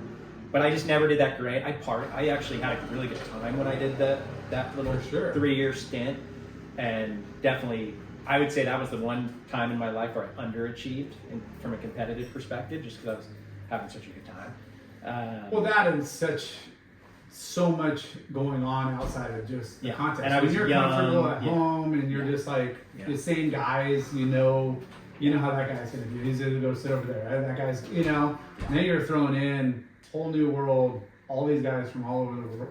It's kind of intimidating and stuff. But traveling at the time, like everybody's kind of low budge. Or like, let's just let's go rent a house. There's no Airbnbs and VRBOs, but you can find places when you show up to the town. They didn't call it Airbnbs. They just It was fine that you knew the guy from last year, or a buddy knew the guy. And where did you guys stay? So each year you go back to the same spots. Because the contest, you're like, okay, like let's not stay there. Let's go stay over here, and you kind of upgrade each year. So when he came on, we were kind of already like established on where. I was lucky. You're right. Like we were already like, hey, we've already roughed it a couple times, and now we're kind of like. We knew the places, we knew the guys that contact, and we were kind of like, it made everything better. Not just 100%. For you guys, but we were stoked to bring in like anybody. It was super rad. I mostly at the beginning traveled with Simo wherever he was, and that a lot of times that included D-Bar, Jay, and Drummy, and Drummy too, and you get this small little European car, and you literally have 6 huge board bags on top. Like I don't even know if it's legal these days. And then we'd find spots to stay, and it was super killer. And then I ended up a couple years in, I travel a lot with Jason Bogle. And then the funny story is I didn't know Bruce at all, and Bruce Irons, and I was going to Europe one of the last years I did the comps. And I didn't have anywhere to stay. I think these guys were kind of big time to me or something, and I didn't have anywhere to stay. And don't pick up the phone. Yeah, totally. I don't remember if that's the case, but I had nowhere to stay. So I did my own room in France. This is Riley puked in Portugal and didn't pick it up, so he's out. Because I had food poisoning, by the way, tons of Italian cheese. So I met Bruce on this flight, and we hit it off, and he's like, "Dude, you can just stay with me." So red carpet rolls out for that guy. And it was insane. Like we stayed with the Volcom guy in Europe, and then we did France, we did Spain, Portugal, and I did it all with him. The first day we got to France, we went and surfed. Our shit got stolen, and the Volcom guy dialed us all in, hooked us up with figured out our passport thing, got us clothes, dinners, the whole thing. And I just remember that so vividly because Bruce was, such a so cool about taking care of me and making sure I was dialed. And then so it was me and Bruce, and then Bruce, we'd go drink and stuff, have fun. And then there was Andy and Anthony Rufo and that whole crew, and we'd go out and party together. And so I got to know those guys, and it was pretty fun. Yeah. Europe's fun. Yeah, it they is. like to party. And actually in Spain, I was almost fluent Spanish at the time because I'd taken 5 years in middle school and high school. They're stoked. The boys were stoked because I was able to translate, and I dialed in quite a few guys with some conversations. When did you ride for Split in Jax? That was right when I graduated high school, and hey, I'm gonna go do the tour. Okay. That's when, both of those kind of happened. Sick. Yeah. And how did you get on Split? I just I was turning pro, and at the time I was one of the better guys turning pro because you got to remember Timmy Kerr and Kalani, they were my age, but they already had turned pro. Early. So I 16. kind of had it was kind of a good moment, a good gap where brands needed someone, you know, that was going to kind of do something different. You got a lot of Coverage and support. coverage, yeah. Yeah, at the time, Split was doing really good. Yeah. And they were doing a ton of ads and putting me in. I was basically their main surf guy at the time. Yeah. And then you know how that worked back in the day. If you're in the ads, then they got to give you editorial, and it's like pay to play. And I was just right place, right time. And yeah, got a lot of exposure, had a lot of fun. And I rode for XL too, like Ed Diascoli, the founder of XL. I would stay at his house in Hawaii with Archie, and that was super cool. Was Greg Wade there by then, or they partnered? No, it was still in Hawaii and Yeah. still kind of a smaller thing. Actually, no, I think they had a warehouse here, but I don't think Greg was part of it. Yeah. I just dealt with Ed. Lance Ferrone was there. Yeah, Lance had been there from Yeah. day one almost. Like, Yeah. you know, when they started over here, I think. Yeah. Yeah, it's cool that you rode for Split and rode for Jax, because those guys were using you a lot. I remember seeing a lot of advertisements with you in either or. Yeah, for sure. I got a lot of Jax at the time. You was ran doing Chaz's then. Yeah. But yeah, I mean that's Split was doing a ton of ads in Surfer Surfing. Jax was doing tons of ads. Chaz was doing ads. Yeah. So I showed up a lot of it in ads, not as much editorial. Yeah. But sometimes I got editorial just because you know, sometimes those mags are forced to do it back then. Yeah. It was But little- that's little cool. I political. mean, Yeah. you know, that Way to was play. that was how you made money and how you know. Yeah. No, it worked. It made me visible and, you know, kept it going a little bit. But after that 3-year stint or 2.5-year stint, I knew like stuff was going to start, you know, income, monetary was going to go down. And so I started taking, back then they had online classes, believe it or not, Coastline. So my 3rd year doing the tour, I guess you'd call it, WQS, I was taking classes at the same time. Because I'm a pretty... What field or what subject? Just undergrad stuff. So like sociology, philosophy, your basic all math. your AA, yeah, exactly. Like get all those. Just to get ahead, because I'm a pretty competitive person, not in like a bad way, I don't think, but I saw my friends going to college and almost like 3 years in, like they're gonna graduate soon. I'm like, oh shit, I gotta get on this because I know this surf career thing is not gonna end soon. Backup plan. And so I like charged it. So I did all the pre-work, and then I graduated in 3 years, like really quick. I was taking like 15 units. That's when did the 7 jobs. So what were those jobs? Tell us about those jobs. So one time at one point I was judging. So I judged NSSAs and WQSs for like 20 years. I loved doing that. So that was one job. I worked at Tsunami Sushi. Oh yes, with my wife. Yeah, April. that's where I met April. So a few days a week, Tsunami Sushi. At one point I was subbing because you could be in college as long as you have 90 units and you passed the CBES as like basic test. You could sub.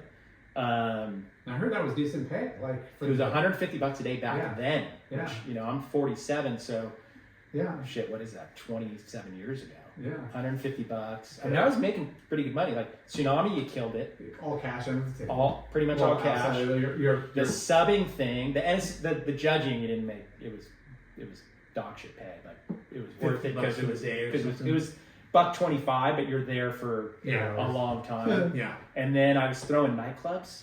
You were throwing nightclubs? Yeah, we had.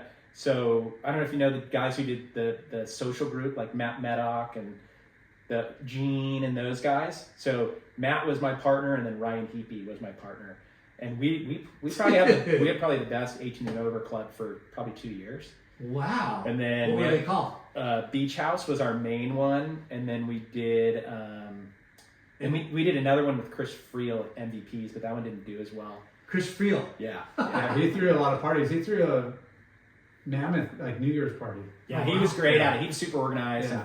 And he was like the only reason that club even kept going. We got super lucky because you know where Ballast Point is now in Seal or Long Beach?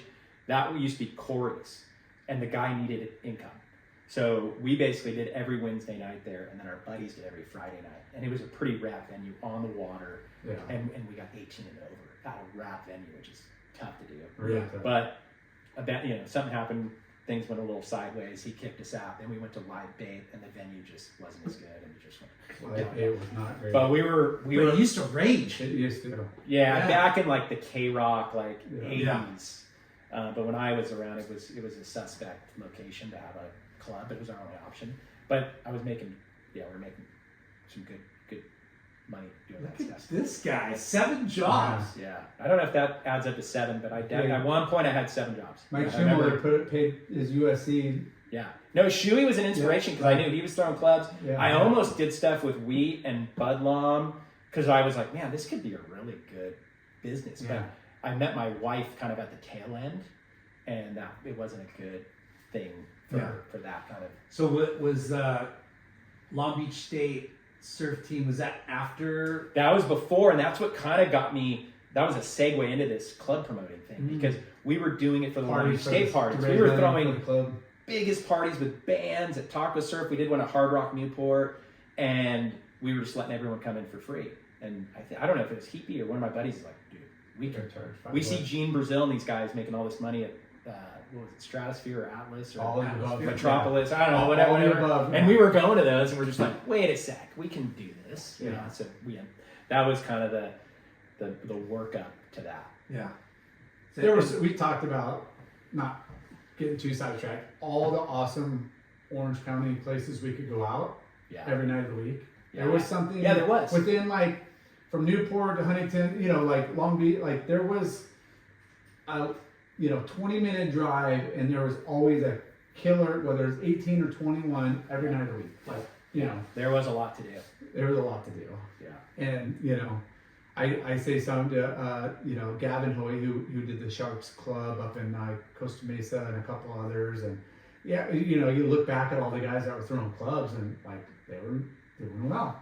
Yeah. They were making money. No, yeah. You look at the social group guys, they're Yeah. still doing well. I don't know if they're doing clubs, but you had Gil Rivera. Gil. He was doing wheat when they had a couple of good things going. It was a good. I mean, it was a. Time of your life where I that's. don't know if it was a clean, way to make money, but it was definitely a easy way to make money. Yeah. And It's pay for rent. It's and make things entrepreneurship happen. Yeah. at its finest. Yeah. Yeah. Like, Oh, dude, we were hustling. We were going. So I worked Monday nights at Tsunami, which was a big night. So I'd flyer everybody there. Yeah. So I was double dipping. Then Long Beach State, you'd go to your classes, you'd flyer there. Because back then it was flyers. It wasn't social media. So It was literally physically putting flyers and giving them to people. And then It's 2 so days good. 2 days a week we'd go to Fullerton. 1 day a week we'd go to OCC. Like it was, we were making good money, but it was a hustle. we were grinding. yeah. And you partied. Well, yeah, at the beginning I did, then I met my wife. By the end of it, I'd get all my people in the door. Yeah. My wife and I would go see a movie, and then I'd come back to count the cash. Yeah. Perfect. Yeah. I don't Don't think get high on your own supply. Yeah. That's kind of what it is, Yeah. right? It got kind of contentious at the end, but yeah. Hey, again, it's a phase and a time in your life where you're just hustling. Yeah. So when did you get graduate and get big boy job? When did you graduate? What was your degree? So my undergrad at Long Beach State was comm and marketing, so I had that dual major.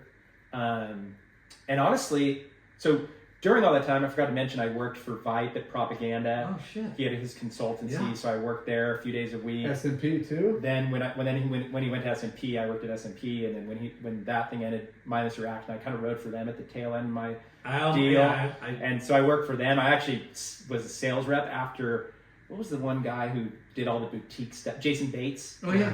He went to Ruka. He left, and then, so I took his spot, and so I was hustling, doing that, but that didn't go great.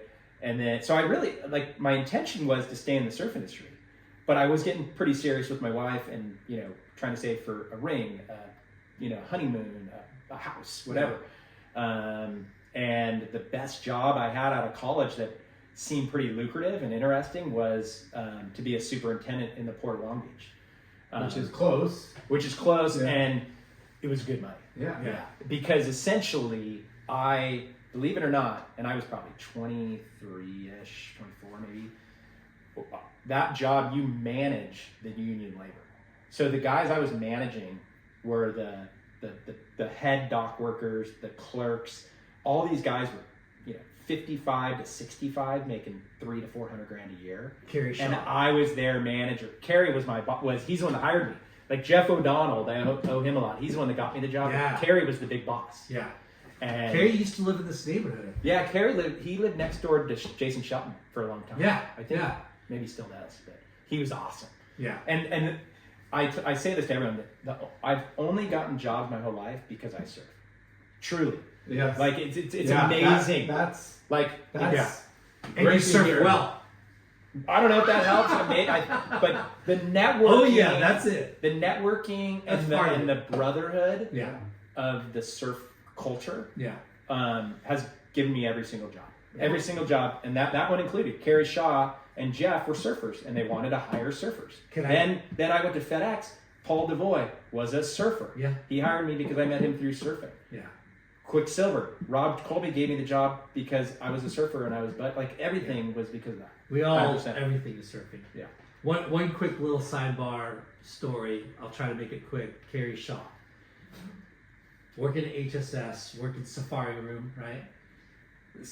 This dude walks in, he's got a lifeguard hat on, and he's got a walking cane, a blind cane, right? And he's got shades on, like dark shades. And he walks in and he's like, "Hey, how's it going?" I'm looking at this guy like, "What is this guy all about?" He's like, "Oh yeah, freaking,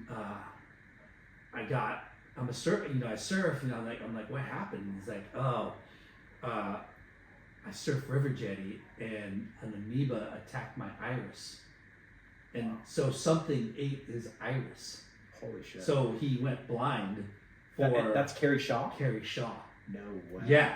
Wow. And I was like, "Wait, you surf?" And he's like, "Yeah." And then I never met him before. And then maybe years after, I freaking meet him or came in the store again, bought a board, and I go, "Oh," because he told me his name. I go, "Oh, were you the one that came in here with the fucking lifeguard hat and you went blind for a little bit?" He goes, "Yeah, you remember?" I go, "Yeah." So we became friends, and then later on in life, we're living with Beeks, Ryan Alberts. Yeah. Oh yeah. He worked for Carrie Yeah, after me. after you. Yeah. A But, lot of people, a lot of my buddies Yeah. work there. And then finally, I see him. I hadn't seen him in decades, right? And then when the new jetty at Bolsa, bombing waves, and this freaking idiot, right, on a paddleboard gets the bomb of the fucking set, And it's Carrie. and it was Carrie Shaw, and he ripped it. Yeah, he's kind of a watermanish guy. He's a waterman. Yeah. And I don't mean to say he's an idiot, but we're like surfers. Yeah, you don't like longboard, Yeah, you don't yeah. like paddleboard. To No, get you're the fine. bomb set of the day, and he killed it. And I was like, "Oh shit, it's Carrie Shaw." He's the best. He's the man. I haven't seen him in a long time, but he's such a good dude. Yeah, super good dude. So FedEx, or Oh, sorry, so- the port for how long? Yeah. Go get him a beer. Yeah. Thanks, Jay. Shits! I got it right I thought the service here would be a little better. But, here. Yeah, look at that. Dude, I it's love so everybody's good. shoots. It's so tasty. Yeah, shoots. Will that get me a little, maybe an hour spot at the airport? Come on, I Shane. don't know, hook Shane. me up, Come brother. on. Let's go. Free flag. Yeah. So ports. That was a rad job. Just so crazy that literally I was managing. You were the superintendent Yeah. of the. I would give them the plans, tell them kind of what to do. Like, we need to do this today. Are you Go like up. scheduling? Scheduling I did Cargo schedule ships? the cranes here and there. Like, you got to do this bay, you got to go here, all that stuff. That's more planning, but I did that at one point. And how But- did you get that job again? Jeff O'Donnell, Oh yeah. who he's like a mainstay at Seal Beach River, lives Yep. here in Huntington Yep. now. And again, it was because Carrie liked surfers. I Yeah. literally looked, because I look pretty young. I was 23, maybe looked like I was 16 years old. And I was telling the Negretti family, who's like the gnarliest family down in the Port of Long Beach, Phil and his brother and his cousin, what to do. But I had, it was These are longshoremen. oh, dude, who gnarly dudes. have gorilla hands. They were like the gnarliest dudes ever. Yeah. But it was like such an You were amazing. 23? Yeah, it was such an amazing leadership experience because I had to learn how to get them to do what we wanted them to do. Yeah. From a company perspective, but I kind of had to have them like me. Yeah. Because union, if they don't like you, like Phil any day of the week could be like, slow down, Yeah. slow down. Riley's being a dick, slow down. And so What? you had to build that relationship up. So, you know, I would take him to breakfast. I'd have a little whiskey at the end of the shift because I do the night shift a lot because I wanted to surf during the day still. And you know, and it's give or take. It's, you know, you win some, I win some, and we built good relationships and hit some good numbers. That? How much salary did you get? I think it was like, no joke. I mean, this is a long time ago. I think I started at 80 grand a year. At 23 years old. Plus a little bonus. Yeah. You know what's crazy about that is for a year, I did that 4 nights a week and then subbed 3 days a week. You lazy little lima bean. Yeah, Only literally. 2 jobs. And your wife's like, I want a big rod. No, that's- I want the big. Yeah, my wife didn't want anything, but I wanted to provide No, it. yeah. You know, you guys probably Bro, been in that space. 23 years old. Yeah. You're making that 80K a year plus bonuses Plus you're dealing with Side hustles. plus the side hustle. men. Like That's the most impressive. the is being hardest a men Rom. that you could impress. Yes. Like these dudes. These hardest guys don't respect. hardest leadership experience in my life by far. That's fucking awesome. Yeah. Like And I mean, outside of getting hired from a surfer and having that association, it's having that degree and that paper and knowing what you've accomplished and what you're capable of. And but you they know. don't care about that. You know, No, actually, I got a lot of people To get jobs hired? down. No, Yeah. no, actually down there. It might have changed now, but like Corey Walker, they're like Jeff doesn't have a degree, but know. it helped. what you know, I'm saying is, guys like Phil Negretto, right? Like, Oh yeah, they're hard. I mean, dude, they're like, you're a little bitch. You're like 100%. 23 years old. You're wet behind the ears. What are you? You're gonna tell me what to do? 100%. And the way you finessed yourself and like, Yeah. that's impressive. Yeah. 23-year-old. And it was being You're old. strategic about saving the wins. Yeah. Because where you really needed their help is when you were coming up against the hour, and you needed the guys to stay. See, dude, a you're a little born longer. politician.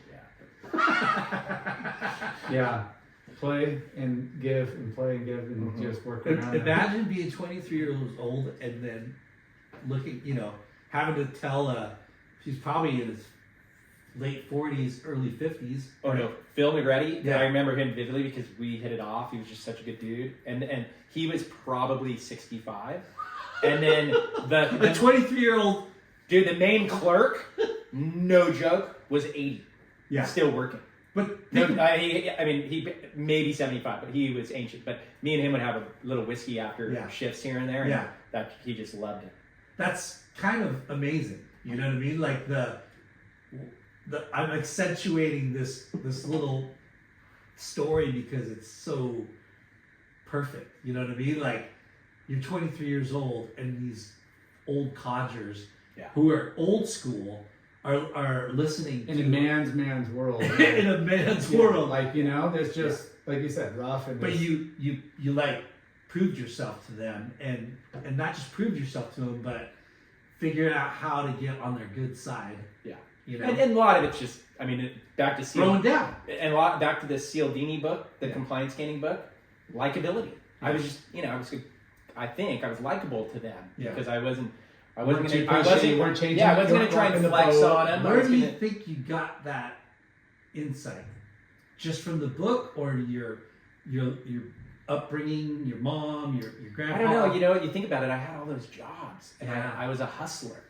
So the more jobs you have, the more experiences you have with people. You just want things to run smoothly. Yeah, and you got to figure how out how you're going to get people to your club. How you going to make your partners happy? How you going to grow? How you going to do that? Like all those things. Yeah, I think it's just it was you're it was gleaning. a lot of it was innate, but a lot of it was like subconscious and kind of learning as you go. This is important stuff to listen to.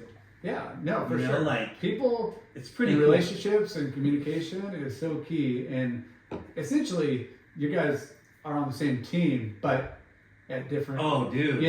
Like.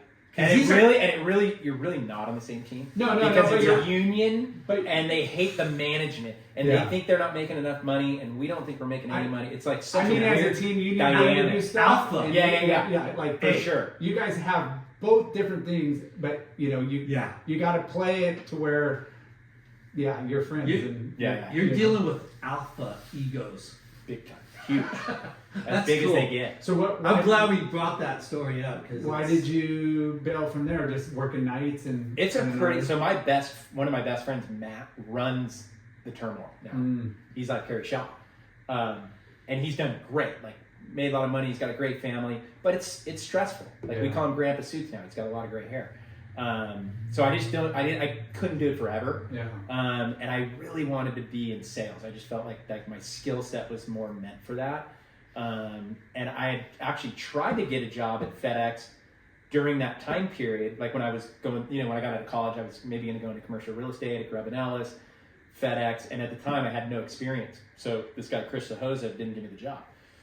And in the background, Paul DeVoy is trying to get me the job, and all these, Mike Pagoris, who used to live here, he was a big wig there, didn't get it. And 2 years later, I had the opportunity because I had experience, like this logistics, supply chain, trade compliance experience that FedEx liked. Yeah. So what was appealing about FedEx? Like, you just... I always had the vision to go in and kind of convert all of the surf industry to FedEx over UPS. That was your angle. Like, hey, I got all these things. Yeah. I just knew there was tons of opportunity talking to Devo about, like, hey, who does, when you're doing the research interviewing for a job, like, who does Quiksilver use? Who does Billabong use? Who does Ruka use? Yeah. And 99% of the industry used UPS because nobody in the industry had skill set in negotiation, logistics. Like, they didn't care about that stuff. They thought, like, the price. They thought the price was the price. But it's passing the buck. It wasn't an angle that was going to save them money and make things run smoother. Yeah. So I knew there was an opportunity. So I pitched that opportunity, and we did it. And I will still say to this day that was the best job of my life for 7 years, because I literally converted the whole industry from. I mean, there's a few guys, Hanson's, then that's back when the surf shops had robust e-commerce businesses. Yeah. So I remember vividly going into Jamal and going, Jamal, you should check out FedEx. This is how long the meeting was. And he's like, okay, cool, Mike. Yeah, I trust you. You're a team writer, blah, blah, blah. What do you need? I'm like, give me an invoice. He hands me the invoice. I look at the invoice. I'm like, all right, Jamal, they're not giving you any discount. I can give you a 25% discount. At the time, Jax was spending $100,000 on freight. They were doing like 50 shipments a day, and freight's not cheap. It's small package freight, it's expensive. Huge. And I'm like, I can save you $25,000 tomorrow. I went home that night, built a pricing proposal, got him to sign it, flipped him in a week. He saved $25,000. I did that, no joke, with 100 people. HSS, Killer Dana, Swell. And for me, like, that was... You're pressing the shit out of me. I mean, I was killing... I was like, it was great career-wise, but... Like, literally, I got so much joy out of helping people save money, and I kind of became this UPS, I just hate, because they were taking advantage of, like, I felt, maybe not, because it's up to the customer to go do the deal and make the magic happen, but I just, every time I walked in... They didn't have a Mikey Reilly. Yeah. I just felt like it was, I was doing something good. You saw the scene. That's his, but that wasn't a scene, that was almost like the biggest gap you've ever seen. Alley. Yeah. Was UPS, like, in... The business side, is UPS or FedEx more like domestically driven at the time? Yeah, exactly. So like FedEx was probably that more international brand that didn't really think 100%. Like small mom and pop shop. Where UPS dominated. Yeah, so UPS started as a ground network. Yeah. FedEx started as an air network. Then FedEx bought this company called RPS, I think, and that was the ground network. And it took them a long time to build it. To scale up a ground network takes a long time. Amazon maybe not, because they scaled it pretty quick. But it was a new service. So there wasn't a lot of awareness. But the service was good. I was confident in the service. And I remember going to Ruka, going to Quick. It was super fun. I love when you walk into Jamal and you have that relationship already from surfing for the shop. And then how quickly and easily you identified the savings, and then to walk away with a signed contract from them, you turn around. I mean, home run. I mean, it was awesome. Run. And back to Cialdini's book, The Social Proof. once I got, call it Quick, Jax, Tilly's. Who are you working with? Here's my portfolio. I'm We're like, saving hey all these guys, call these. Like, I'm Yeah. saving them all money. Like, just instantly my credibility goes through the Yeah. roof. It's like, oh wow, he's actually doing stuff. Yeah. Like, he's making it happen. And I always say this too. It's like people want to do business with people they like, right? Likability. Likability. It's in the book. And you know, not only are you a likable guy, but you're providing a service that is even more Yeah. likable. Yeah. You know, you're like, hey, And then we took it to the next level. Like, I started doing all the marketing for the. I had Vipe involved too because he was helping us out with his agency, and we started We did the Surf Riders Celebrity Surf Jam at HB. It was like this huge event. Brandon Boyd and a pro surfer would hook up with a celebrity. We did a rad event a couple years doing that. We were the main sponsor. We did ads in Transworld Business. Remember that print mag? It was cool. I love Transworld Business. Yeah, it was epic. Yeah. So. Yeah, So 7 years. Mm-hmm. Sorry.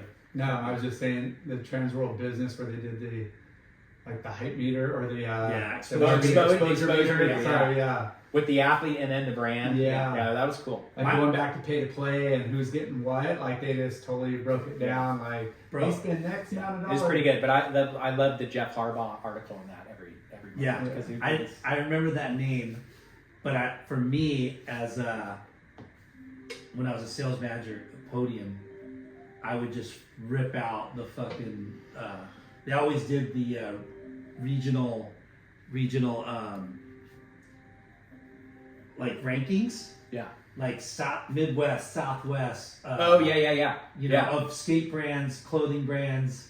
you Yeah, know, similar to skate- what Action Watch does now, Yeah. but it was visual to anybody. Oh, yeah, it was so amazing because at the time, DVS was #1, Yeah. and I wouldn't even have to say much. I go, "We're doing it again."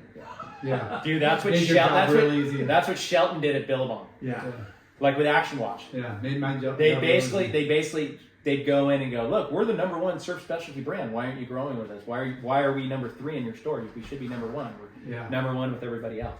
Meanwhile, they're like stuffing coastal, like all these shops that are on the panel. They like focused on the stores that were on the panel, Yeah. fluff the numbers. So. And I didn't crazy. know that until they came into the Board Riders portfolio. And then Yeah. I'm looking, I'm like, we're bigger in almost every store, Quiksilver versus Billabong, Yeah. even in specialty. And then I came to realize, like, oh my gosh, they were like focused on. Well, They realized who was on the panel, and they zeroed in on that panel. It's genius. genius. Yeah. And they're, quarter in, month in, pre-ship dating, like, hey, gotta hit those monthly numbers. Yeah, we're growing. Don't worry about the returns coming in like 2 months later. We're front loading heavy. But that was the game they played. It worked. Yeah. They were snipping at Quiksilver's heels for a really long time. For what sure. what an incredible. So 7 years there. Yeah. When I first was there, I was what they would call a Sorry, how long were you at the dock? 2 years. 2 years. Yeah, that was a quick stint. And you left because I finally could get a job at FedEx. Okay. Paul pulled some more strings, DeBoy. I passed the personality test, and the timing was there. Interesting story there. For the first probably 6 months, I continued to work per diem at Ports of America at night. so you're like banking some rolls. Yes. Yeah. So I hate to pry again. So what was you left at the ports of Long Beach at 80 something. I probably was up, 80 plus the bonus, so right around there. FedEx was about the same. It wasn't a pay increase at the beginning, but there was way more upside because base was supposed to be about 60% of your pay, and then the bonus structure was 40%. And I knew I was gonna. I had a really good feeling that I was gonna do really well because of that scene. Or the gap. Yeah. Because I knew it was gonna be pretty easy to get a lot of business and crush goals every year. And I did. Took my wife to France, to the Grand Wailea in Hawaii because you keep winning these President's Club things every year. Like top 10% goes to President's Club, and got to do that like a few times. And actually, the funny thing is, when I got my job at Quick, I got way bigger salary because I came in right as a VP, and I'm like, babe, like we've really made it. Like we might be able to move back to Seal at some point. Where were you living? I was living in Lakewood. Okay. And my dream. Did you guys buy a house in Lakewood? Yeah, dude, right? Because all that work, that's what I was doing. I spent the $5,000 on the ring, $5,000 on the fancy vacation, and then put a down payment on a house with, just grinding through all that work. Where did you live in Lakewood? It was like right by Hartwell, the golf course. Hartwell Park, yeah, it was killer too. We were neighbors with good friends of ours, Bill and Jen. It was awesome. But I just always wanted to raise my family in Seal, and like this, Rob Colby again, like gave me the chance to come into Quick as a VP, which I was probably a little undergunned for, to be honest with you. But so tell us about like that meeting with Rob, or were you guys surfing and you go, hey, Rob had are you always happy at FedEx, or like, you know what I mean? Yeah, I don't. It's interesting. I to don't hear, know. like, I can't pinpoint the exact time, but I know Rob and my mom had a really good relationship. They really liked each other. My mom always thought Rob was like so smart, which he is, and she always like kind of pushed me to hit like you should hang out with this get guy. closer to Rob, even though he's 3, 4, or 5 years older. Can I stop you real quick? Yeah. Rob is so fucking interesting because of, again, he surfs amazing, impressive. He's super smart, impressive. But then, when we interviewed him on the podcast, he told us about how he quit surfing and he was smoking cigarettes and playing guitar. Yeah. I remember all those like super high. I remember all those eras. And then golf, then head down into golf, and then Rob's too smart and too talented. Yeah, that's his problem. But to think, Robert Colby, Corey, pick it up. Tell him to say hello to the show. I just ordered a board from him. Pick it up. Tell him to say, hey, listen to Late Night with Chalky. Corey. Hey, how's it going? Hey, buddy. I'm in the middle of the podcast with Late Night and Chalky. I was just telling him that I'm buying. I got a board from you. I'm picking it up on Friday. You're next, bro. You're coming on the show. Okay. I want you to come on the podcast. Let's do this. Oh, let's go. Yeah. Right on. Hey, I'll call you when I'm out of here. Okay, sounds good. Sorry, I thought today was Friday. That was my bad. No worries. I'll be at Doheny. Every day's Friday, bro. I'll be at Doheny Ohana Fest tomorrow, so I'll come grab the board tomorrow. That's right. Okay. Epic. I'll talk to you soon. Okay, epic. Later, buddy. Bye. Yeah. So Robert Dude, his Colby. boards. Have you? Oh my god. Insane. What's his? Oh, Kuka. Kukapinto, Corey Colapinto, who we just signed with Free Fly, his surfboards are the best. Do you follow him on Instagram? You gotta watch him. As a goofy foot, he's the name of most his, stylish surfer in the world right now, in my opinion. Somebody posted that Insane. that's their favorite surfer. I can't remember who it was. You just heard it right here. He's a lot of people's favorite surfer right now. Yeah, but Like Torrin Martin, pretty rad. But the problem with Torrin Martin, he's surfing the most epic waves, which I don't get to do very often. Yeah. Where Corey surfs Sano every day, and I love going to Sano with my family, and I just gravitate towards like Just the lines. twin fin, the smooth line draws. Yeah. we just More started. relatable. Which is kind of sad because, coming from, I was always such a high performance surf turkey. Now I'm like, There's so many good I'm surfers. I've been hyped on Michael February too. You're such a trend. I know. Like he posts stuff, and I'm like, his lines. I mean, he's just effortless. he's pretty awesome. Yeah. I like Victor Bernardo. Bernardo's gnarly. Asher Pacey too. Yeah, those guys. All those, yeah. All Victor the above. Bernardo's That's why I said there's pretty so insane. many, but Yeah. he seems to pop up. On So yeah. How did that conversation start? If you can remember. Yeah, so I don't remember, but I know Rob had always kind of had an eye on me, like because of my mom and him, and we'd always be at family parties my whole childhood, and oh, holy shit, I do remember, I had just graduated grad school. I had just got my MBA, and During FedEx. yes, FedEx paid for it, and I think Rob's being so smart, he's like, aha, he had just gotten promoted President. No, he was COO. So we needed someone for a specific role for logistics, trade compliance, some things. And I think he had heard that I finished school, and he's like, hey, dude, he's like, now that you finished school, I think I could like talk these guys into giving you a big job. You know, you got the surf background, you got education, you have this supply chain experience through Fedex. I was the account manager on Quiksilver, so they were my customer, so I knew a lot about what they had going on. Yeah. And I knew a lot of places I could help them. And that was I remember that. I actually, now, it's so funny. My memory's so bad, but now you're jogging it. Yeah. I remember where Yeah, I good was. idea. I was outside Roger Dunn. I had pulled over because it was like, oh shit, Rob. And I knew he got promoted. I'm like, I probably in my mind was like, I need to get a job at Quiksilver. And pulled over and like pitched him on what I could do. And So you pitched him. he kind of was like, he was like, hey, I think something could work here. Yeah. I think in his mind, he's you're like, fluffing yourself. and then I was fluff, and then I gave the full resume sales pitch because he's so smart. He's like, he's not going to just bring me in if I'm not a fit. Exactly. You can't just 100% do a solid like because this is a big deal. Rob probably had the idea. He already knew Yeah. Penn was going to go back to Oz. He's going to be the CEO. If he does a really good job for 2 years, he's going to be the president. The rest is history. So, anyways, it all worked out. I went there. I think I did really good. I was working like 80. It's like the amount of work I did at Quiksilver the first 3.5 years, 4 years when I was in operations, like incremental roles because I started in that role, but then I ran. You're killing it. Here, take this one. Hey, you're killing it. You got that dial. Oh, we got another problem over here, Mikey. 100%. You're the problem. So it's like then Rob became president and Sean Pence became the COO, who was maybe one of the best humans in the entire world, who became still a mentor of mine. He was legal. He was the head legal counsel. He's a lawyer by trade, but then they made him the COO.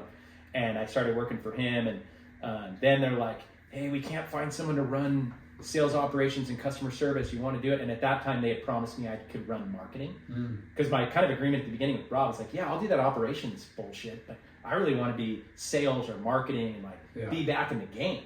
And he's like, yeah, no worries. We'll make that happen. So when he was going to make that happen, he was going to make me head of marketing.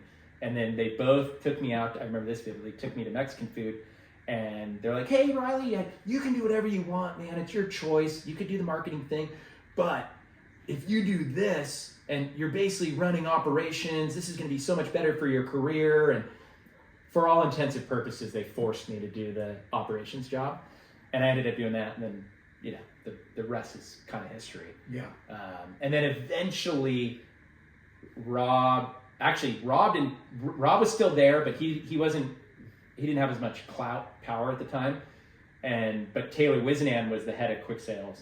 And then I begged him to come up under him to run specialty Quiksilver Roxy.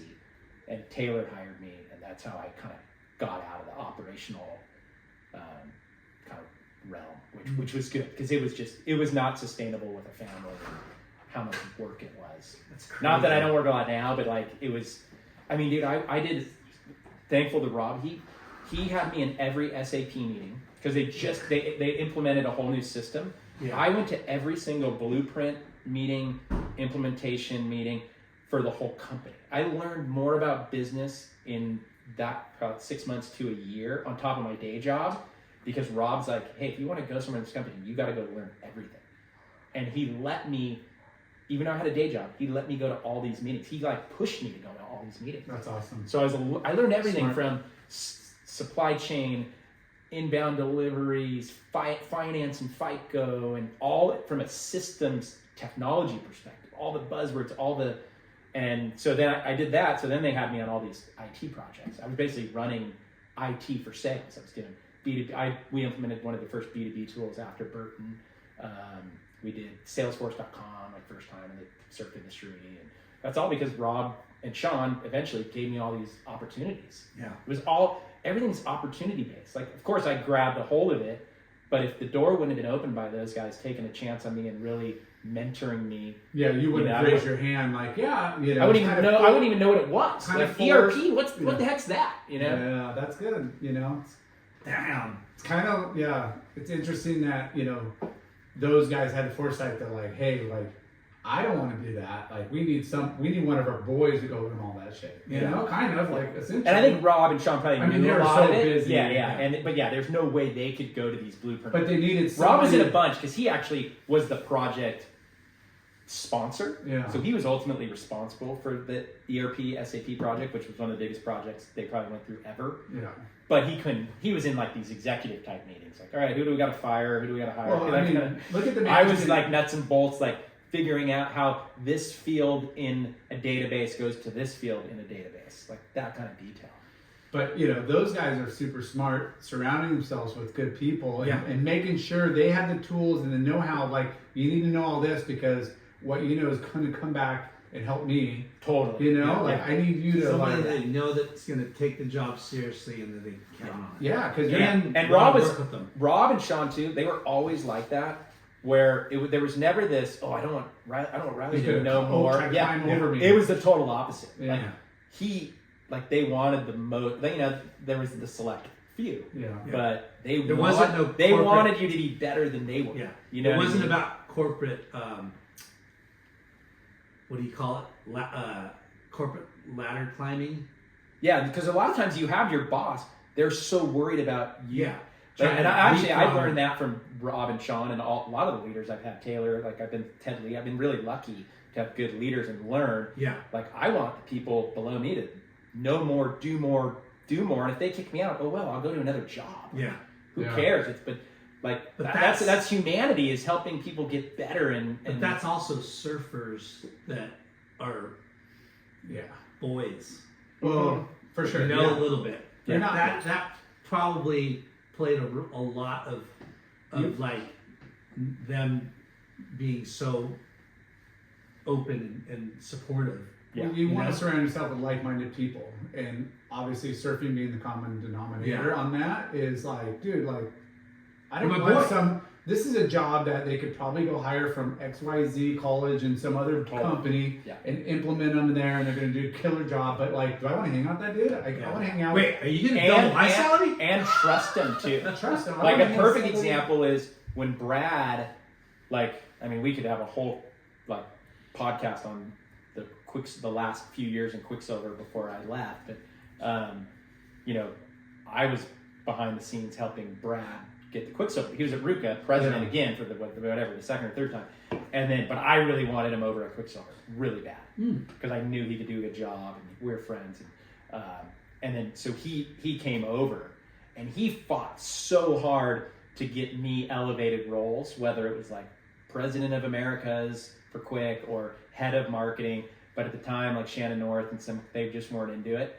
But the reason he wanted to do that is because he could trust me, and he knew I'd go have Mexican food 4 days a week and hang out with him. Yeah, you know what I mean? Like, and that's it. I mean, that's what you want as coworkers and peers, and you want the bosses right person in the trenches with you, for sure. right? That's like we're in this together, dude. Yeah. And that's how, like, even though I was the head of wholesale for Quick during Brad's tenure at Quiksilver, but it was almost like I was almost like his right hand man. yeah.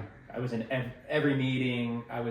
We were scheming about how we're going to get Griffin like together, like how we're going to like all those. That was things. definitely one of the The biggest. Quicksilver Billabong rival Oh, is yeah. still. It was still the there. best, and we were so anti-Billabong. Like we'd go walk over and try and look at their showroom, and then sneak a peek on like what new designs. Like it was heavy. And then Weber and Shelton would be pissed at us because they heard we were in their showroom, or we'd be like, no, we're just getting ideas because we're building our own showroom. It was so rad. Those last 2 years with Brad and that crew was two of the best years of my career. Just being involved in every single day of that big of a company, and it was doing really well. Like we got Griffin, the business was growing, and I think They're doing really good grassroots marketing. Yeah. And still to this day, they're still, I think they're overachieving by anyone's standards, right? I was going to stay there, and I was doing the modeling for 05, and I'm like, hey guys, you're going to lose a lot of business if you're going to maybe, go different places. And, they've done really well because the product's good, a lot of good people still there. But the marketing too. Marketing, great. It was, like the past couple of years, the repeater video and Yeah. the kids that, well, not kids, but like Kale Walsh and fucking, not just Griffin, but the Rolsty guy. Yeah. Oh, and all that, I you have to give the, like, who did that? Yeah. That was under Brad's watch. Yeah. Obviously, it was Nat. It was Tom. It was like a lot of the guys there. Yeah. The team. But at the end of the day, what they're reaping today It's is kind of like a presidential situation. Yeah. You have a president, the first 2 years after you get in there, it's your predecessor that set that strategy, set that Right. trajectory. Right.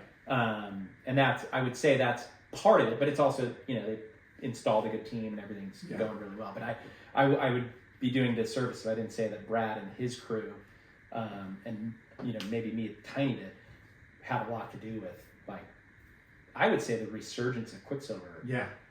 Because before that, it was tough.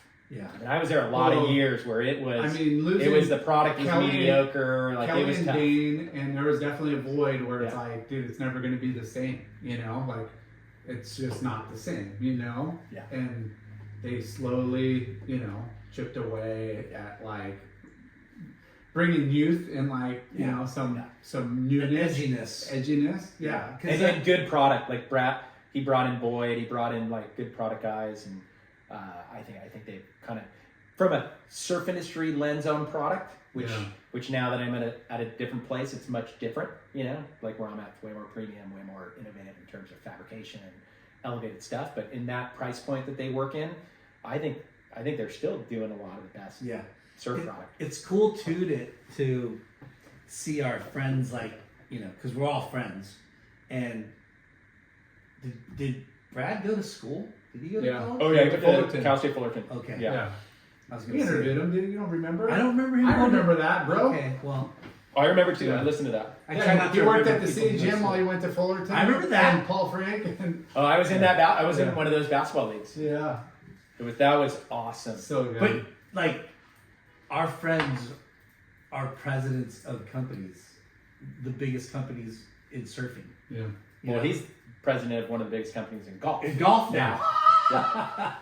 So But crazy. that's kind of funny and cool that surfing is what ties us all in, and Yeah, for sure. it's neat to see that we have friends that have achieved high places and accomplished great things. Yeah. So Quiksilver is notorious for the Indies trader and traveling, and they sponsored events all over the world. Did you partake in going to? That was after. So when I got there was still a lot of like that kind of activity, and then I was in ops for 4 or 5 years. By the time I went into sales, we still were doing the Eddy. So I did some rad trips with customers to the Eddy. We did the Quick Pro France. So I did a lot of that. We did like a Nicaragua trip with customers. So, but I never got to go on any like the kind of boat trip the or heyday of Wellesley like- did. yeah. Like Wellesley's got great stories about all that. Yeah. I almost went on a trip with Bob, but that wasn't even a Quiksilver kind of sponsored trip. But no, I kind of was at the tail end of the glory days. Which is the whole point of like going and working for some of these For surf big, brand. big surf brands. Is Yeah. like you knew their history of what they do. Yeah. Crazy parties, crazy traveling, events all over the world. Like you just In saw. your mind, you're thinking, I'm going to mix business with pleasure. Oh, for sure. But I remember one year vividly. Remember when SEMA did the Cabo SEMA Surf Summit? So I did that. Lyndon knows that really good. Yeah, you got kicked out or had to pay a bunch of money. I think I was there. You were throwing chairs and stuff, but that's another podcast. Yeah. Podcast isn't about Lyndon; it's about Mike Reilly. Yeah. Yes. We've heard I've that never story. listened to have you. We've heard that story way too many times. Anyways, retired. That and layback Lar. Let's keep this on task here. Yeah. But Riles. yeah. Where was I going? Now you sidetracked. Yeah. No, just traveling. Oh, Quiksilver, yeah. So like- back to that. Like I did have years. There was a lot of like benefits for sure. at Quick. I remember one year vividly. Sales meeting in Cabo, SEMA Surf Summit in Cabo, Nicaragua trip, France trip, Eddie Haikau trip in Hawaii, all in 1 year. It's huge. All boondoggles. Yeah. Like it's kind of fascinating, like Like- that we were doing that much All on company in dollar. 1 year. But I will say, the reason I am where I am today is because of that investment, Quiksilver allowing me to take customers all over the world and build those relationships. Yeah. I wouldn't have, no joke, probably $1 million in travel and entertainment spend over, a 10-year period. For sure. And I wouldn't have the same relationships otherwise. Yeah. Sometimes it still doesn't help you get the business, but it is what it is. It definitely does. It definitely, it's People crazy. still love the freebies. I always, it's funny because when I left HSS, it seemed that right after I left is when brands started buttering up the buyers. Oh yeah, because you would have been. Yeah, you would have been I would have been on all those trips. Farius goes on a ton. You would have been on the Indies There's Trader, the Slater. Kevbo. Yeah. The surf retail royalty. Yeah. Right? Yeah. Which you know who they are. But you know what? Those guys, I mean, I know it because I was one of the ones that picked all those guys. Yeah. You pick those guys because they're authentic. Yeah. They're cool. Yeah. They serve they're the guys. Yeah. They're It's fun. not necessarily They're fun to be around. The biggest volume driver ever. It's an influential shop that are core surfers and they give you great feedback. Yeah. Like Honest the feedback. amount of conversations I've had with Kedmo, and he's so sharp about our industry and the trends on what's happening, where things should go. Sharp meaning blunt. Blunt too. Yeah. But I think strategic in his thinking. Totally. Kind of ahead of the curve. Yeah. Gives you not every time I wanted to hear what he said. Yeah. No doubt about it. But I just to pay for him to come with me to Nicaragua or something. To me, that's a worthwhile investment. Yeah. Because the amount of insight and how much more you're going to get than your competitor that isn't getting that at that particular time. Yeah. If you can take that info and influence your line, your team, Yeah. your whole overall go-to-market program, that's how you win is good, getting good information and executing. Yeah. And honestly, what you did for Quiksilver in your time spent there, right, is still helping them today. You know what I mean? You know what I'm saying?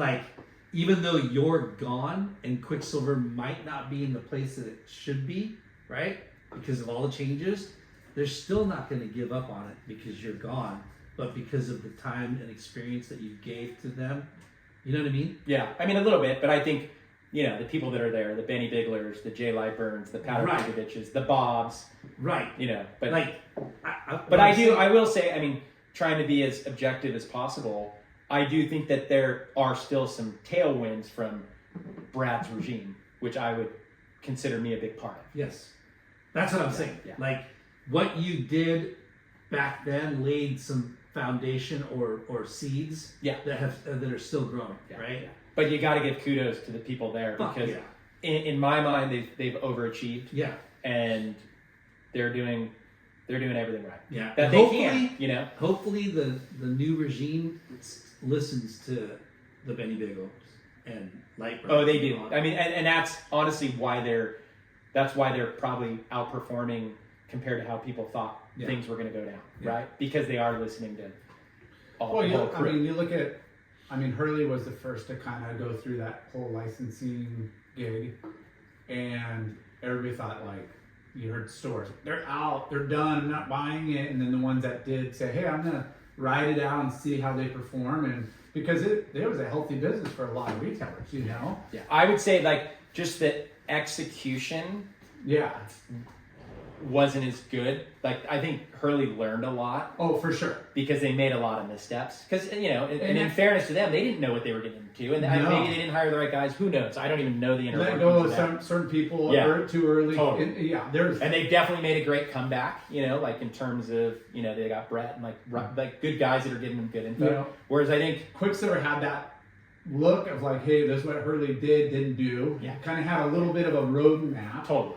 Which is kind of killer because everybody's learning from what happens, obviously, for sure. And in our space, the retailers, the same thing. They're look, it's got to ring at the register, and you might open up distribution over here, which might kill us, but if the product's killer and your serving us just right and you've got the right, deal, we'll see how it unravels. And most often not, like, people are genuinely like looking for good product, good customer service and everything. So it's a partnership. You got to have a good brand, putting out good product, good marketing. It's got to resonate with the consumer, but you got to have good stores and good people like selling it, Yeah, for sure. And the pie's shrinking, as far as, we talk about all the time, like surf participation. There's so many more people in the lineup. There's so many more people after COVID and everybody that fell in love with surfing and is continuing to do it. But the retailers, they got a lot of, challenges right now. Like, how do they, who they're going to invest in, what new brands. The consumer is different. Big decisions. Big decisions, everywhere. Yeah. The new consumer that we're talking about, the new participants, they're not the same. Surf Turkey, like, Exactly. and And surfing is so fucking hard, And like you said, once you put on a pair of, high-end Glory like style shorts or shirt or free Ruka Sport, free fly or whatever, it's hard to go back, and then you start looking. It's impossible to go back. I mean, that's why I'm so bullish on free fly. Not to give a commercial, but it's that's what we're here for, bro. It's where the world is going for that 25 to 45-year-old customer. Once I have all my friends wear free fly, whether I've given it to them or they've done a 50 off code or where they bought it. They can't go. They have to keep buying the same comfortable product. Yeah, it's just it's inevitable. Yeah. So that's why I'm bullish on the brand in the future, because we're making the best, most comfortable product in the market. But our industry's been built on, performance-driven, state-of-the-art, new fabrications, new technologies for a really long time. I mean, it started in wetsuits. Yeah. No, the industry's we've been innovators since the beginning of time. So there's no reason why our industry shouldn't be on the forefront of using, again, protecting the environment, best materials, best practices, and all of that. And you've seen it in marketing, and it's been kind of, I guess, kind of cheeseball in a way of like, recycle coconut board short this. You shouldn't even have to like promote it. It should just be the industry standard. Like, like everything should just, once people see the results of people doing a really good job and everybody else has got to step up their game, it becomes the norm. Yeah. But you see, like, I think the industry, honestly, the I wouldn't say the downfall, but a bit of a decline of the industry is because of lack of innovation. I don't think anyone could argue that. I think that's driven by consolidation. Yeah. I think it's driven by homogeneous thinking in terms of, all right, designer from X brand is going to go to Z brand and go to this brand. So it's not a lot of new thinking. Yeah. But I am bullish about the industry overall because, board riders it's similar with Liberated, but I think there's a little more, there's more people in the pool. Yeah. Versus everything was within board riders, right? And they were cost cutting and doing the things that they had to do as a private equity group. Whereas now at least you have O5 who they need to make great product. You have different companies. Yeah. There's more companies that need to innovate. I mean, the problem is who knows about what they're innovating for and whatnot, but ultimately it's all about innovation, and that's what's going to drive industries. Healthy competition. Competition drives innovation. Yeah, and trends change, and it's going to be interesting. Like you mentioned, there's a bunch of like kind of Western brands, or at least brands trying to pick up on a little bit of that, and then there's the sport and the athleisure look, and there's all these different and it's what brands are going to own that and come out, and which brands are going to chase it and try to change their identity, and it's going to be interesting on how the next few years unravel, because for sure. At the end of the day, the product's got to be on par with what's in the marketplace, and people aren't shying away from high priced items because the quality is there. Yeah. It's one thing to pay $80 for a board short, and it's the same board short you bought 10, 20 years ago.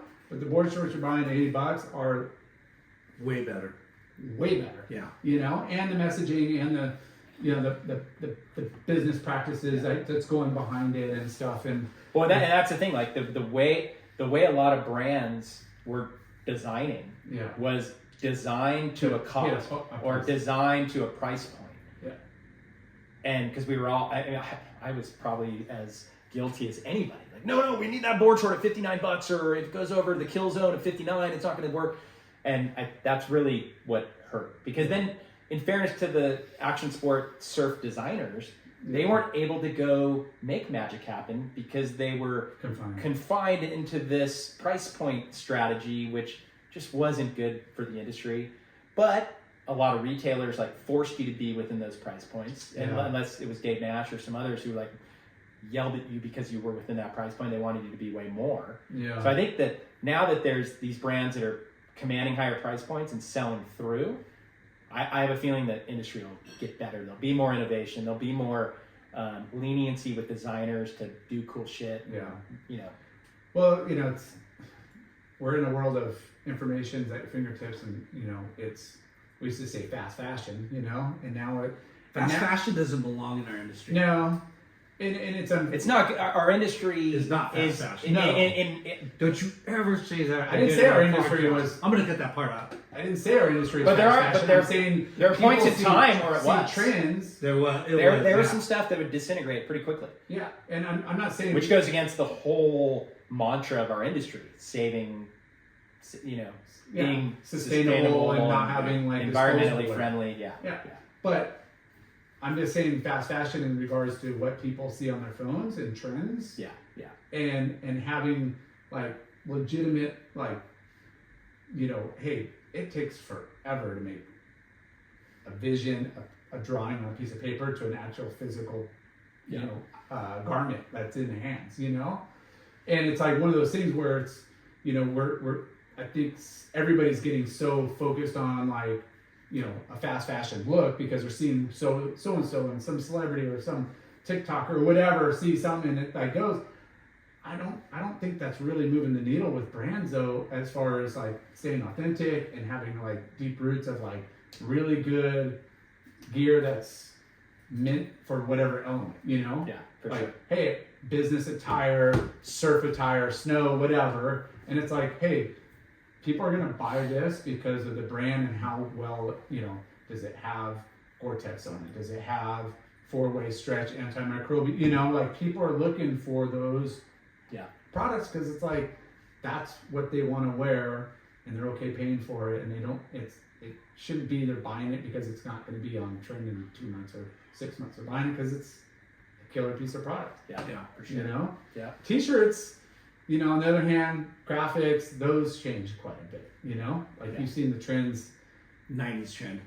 90s graphics are in full-fledged right now, you know? And it's a mixed bag of, fabrications and... boxy tees. I mean, big, heavy, thick weight. And, I don't know how people wear it. Yeah. But JJ, he's all about. He's like, give me more of these like thick, heavy, like. Thick and that's shoes. that's why I love where I'm at, because I'm not chasing that kid. Everything I'm doing, we're so zeroing in on the consumer, and I'm the consumer, and it's zeroing in on that. Yeah. Versus Quick, it was, you know, most of the brands they're targeting that 16-year-old, and you got in this, you're changing with the wind. Jane Reynolds outfit, you know, you're like, what? I know. I'd show up to work going like, am I really wearing this? But I got to be kind of cool, or else, you know, they're gonna think I'm a goon. Yeah. Now I just wear whatever feels comfortable on my skin, and you know, as long as I still want to look good for the wife on date night. But other than that, it's just like they're on uncomfortable clothes. You wouldn't look good in those '90s baggy jeans. That's for sure. No way, dude. There's no. So, how long at Quiksilver? I think I was there for 14, 15 years. Damn. Yeah, it was a long run. And what made the transition? What was the? I mean, you know, I was all in on staying there, and you know, that was the plan. And because like I said, I love Bob, love everything about it. Even like the 05 group are the coolest. Those guys are great, straight shooters, good businessmen. But this free fly thing came out of nowhere.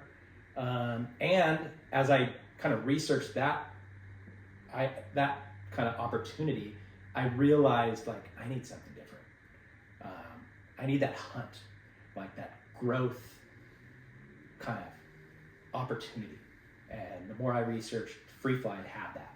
And like I don't think, like I said, I don't think I've ever had this much fun since Fedex, because we're closing that much business. Yeah. Like I get off on that. Yeah. Like making Yeah, people yeah. stoked at what Makes you're your job selling easy. them. You're You know, stoked. like Quiksilver was my dream job. Working for Rob was my dream, and I had a great time. But what I'm doing now, what I did, that just for me personally, it's just what I thrive on, versus working 90 hours a week talking about data tables or.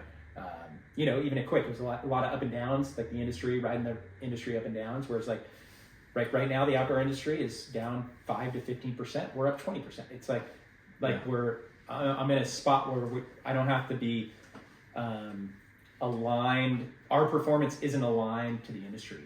It's more aligned with what we're doing. Yeah. Which is pretty cool. And honestly, it's probably a breath of fresh air. You played the corporate world pretty well. You were well versed in it, but aren't you like relieved that you don't really have to play that game? Yeah, I mean, I think in the world where I would have lived in with Quick in 05, it's pretty entrepreneurial, so it would have been a lot different. But for sure, board riders, Quiksilver public company, like I went through a lot of iterations of Quiksilver, bankruptcy, and that's draining. That's draining for sure. Whereas this is family-owned, entrepreneurial, a little bit tighter, smaller company. I think what I've realized is this is my lane. Yeah. You know, taking brands from 40 to 100, not like 400 to 600. Yeah.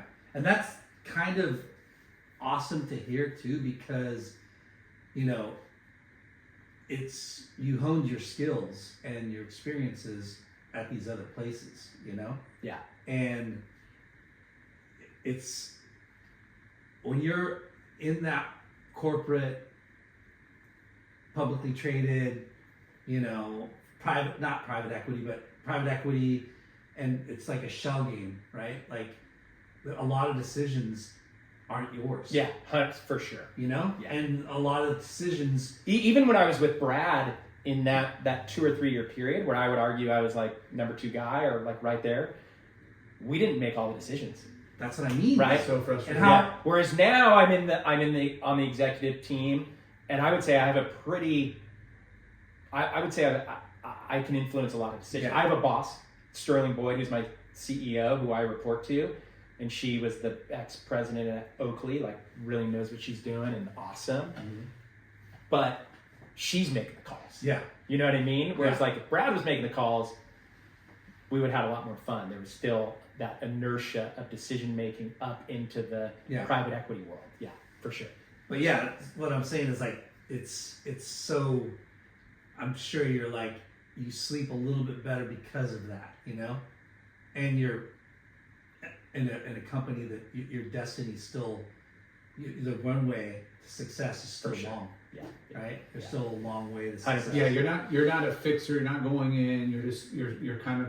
I wouldn't say it's a ground level brand because they've been around for a while. They're established, but there's so much opportunity for them. You're kind of like you're in the honeymoon stage. It's kind of the perfect spot because you're right. There's already great product, great people, great systems. Yeah. But there's a lot of runway for growth for the way it's been set up. And I'm sure the business model is healthy. We don't have to make stupid decisions to make up what like from where you came. There's decisions like I don't know, like that might put a Band-Aid on now, but when you rip that off 6 months or a year or two later, it's gonna take us back. And there was a lot of that in that. Yeah. Great example, like Dillard's. Yeah. Like I think Dillard's is a great retailer. They do a good job. I wouldn't put them in the realm of other retailers that I wouldn't want to sell to. And I'm like internally trying to go like, hey, this could be good. It's not going to piss off anyone really. It's going to get us some good revenue that we could take and go sign more Cuca Pintos, help the business. And they're like, oh no, we don't really, that's fine. Let's maybe in a couple of years. And it like, turning down business. And I'm kind of like thinking like, as the sales guy, like, man, I need to grow. Like, if we're not, like right now we're growing and high fives and everything's great. Yeah, there's not a lot of It's- like retailers in the Southwest, and they're kind of like the one. Yeah. Yeah, and There's even, a shop in each you town. talk to the ones that are close, they're like, yeah, we don't really compete with Dillard's. You know, I've done tons of research, talked to a bunch of, and I did a bunch of business with Dillard's. That's so funny. So I remember when, like, you know, I've been a Ruger forever, and it was those milestones of like opening up a Tilly's or a Pac Sun, and being in Orange County, you know, or Southern California. Yeah, that's a big deal. We're like, No! like no, like you're gonna ruin it, and like because we get the flack because there's a lot of those big stores around, and it does hurt, not hurt, whatever. That's, you know, another conversation. It depends on where you look But at it was still like a California / fringy coastal brand. This is years ago. I mean, like, this is like 20 years ago. And then, you know, or 15, whatever. And then, you know, they're like, hey, we're going to be strategic and we're going to only open up and do tests and this and whatever. And where we had a tough time in the Midwest or in, you know, Chicago or North, certain areas where they didn't, you know, the reps weren't making any money because nobody knew about the brand. And us along the coast had good territories. A year after, you know, now they're seeing some like killer return because of brand awareness. Now they're seeing it. Everybody goes to the mall. So where some people think it's totally detrimental, it really helps in a lot of other areas. So you know, it's kind of hard to convey that because everybody's going to have a different opinion on how it affects them. Yeah. But firsthand, hearing these other reps were like, I don't know, I might quit because I'm not making any money. To like a year or two later, they'll like, holy shit, like, all right, we're on to something, you know? Yeah. And it's kind of cool, but it's got to be right time and it's got to be done right. But it's a really tough decision. Yeah. It's a balance. It's a balance. You know, and again, where Of we're product and distribution. I could have an account like 3 area codes over and they're going to complain. Where in other areas, they're like, hey, that core shop down the street, they're different and it's going to help, like, you know. Totally. They're not the same customers walking in. Yeah. So, you know, people are going to complain no matter what. The art of distribution decision making. Yeah, it is. Like, and every brand has its nuances and it's all different and timing and growth. There's no book of 101 on the perfect way to like roll out something. Yeah, you know? Yeah. But yeah, Quiksilver, you know. Did you want to talk about your projects, your entrepreneurial? Yeah, I mean, the only one I still have going is the Mica Gem fragrance, and that's always kind of been my wife's thing. Mm-hmm. But that's still tinkering around. Like she runs that. I don't do anything with it. But like that actually, when I was at Fedex, I was doing that side hustle, and that thing was actually going pretty well. We were in like 50 stores, and because I was involved, Sarah was. It was like we were hustling. Then we had 4 children. The thing has kind of been on kind of autopilot. Like, we still have like so many customers that just, the fragrance is amazing. Yeah. It's a men's and women's fragrance. Have you heard of it? I've heard of it, but it's pretty insane. Like the product is really good. We did a really good job. We got the right fragrance maker back. This is like 15 years ago. This thing's been going on forever. But it's just one of those things where you guys probably know if you don't have the bandwidth to really put a lot into it, and I don't, because with Quick, with Free Fly, like, you know, these are full-time gigs, and then any extra time I'm trying to surf with my kids, golf with my kids, etc. So just one of those things where, you know, it does its thing, but so I tell him about this podcast. I go, this is on autopilot. Or this is cruise. well, because you have him doing all the work. He does all the work. Like my wife has 4 kids, so you. she's not doing much work. She's just taking Thank you, orders. Riles. Yeah. He doesn't do it. His kids Thank run you, themselves. Riles. They're perfect. His wife, he's on cruise mode over here. This is like busy for him. He needs this. But my dream is to, like, at some point, if I ever retire, to reinvigorate that thing and be the smell good company of specialty retail. You know, whether it's fragrance, candles, etc. Yeah. I think there's a lane for that if done the right way. Yeah. But Sex yeah, wise. just not the last thing I need in my life is added work and stress. I love the cologne. Yeah, it's good. The women's perfume, like the amount of like messages, and it's crazy. Yeah. It's crazy. Can people order online? Yeah, they can just order. I think it's micagem.com. I mean, I honestly, I don't even. We'll plug it. Yeah, it's pretty good stuff. So we've like the hardest part in a company is nailing the product. Yeah. Like Tanner with Free Fly, he nailed the product, but then once you have that, it's easier to scale. We have the product, but we just don't have the time, energy, we have kids, and the whole thing. So, yeah. Yeah, you can't be Jamaican all your life. So No, my father-in-law spent the night last night, and I don't know how it came up, and I am proud of it, so I do probably overdo it, and I did in front of my kids too. I like to do it in front of my kids. I told Gary, I brought this story up to him 100 times because he's all about hard work. He worked his ass off his whole life. And I brought up remember I had those 7 jobs, I was working 90 hours a week. Yeah. I bring it up all the time. Yeah. And I'm like, I'll never feel that busy Yeah. because like, I don't even know how it's humanly possible to do what I did. Yeah. And I was like having fun at night. So Yeah. like, I was Dude, when you're barely young, sleeping. there's a lot. You do a lot, like like Yeah. But it's important to tell your kids about it. too. Yeah. One for week. sure. This is one weekend. Friday, substitute taught. Then went to Tsunami till what?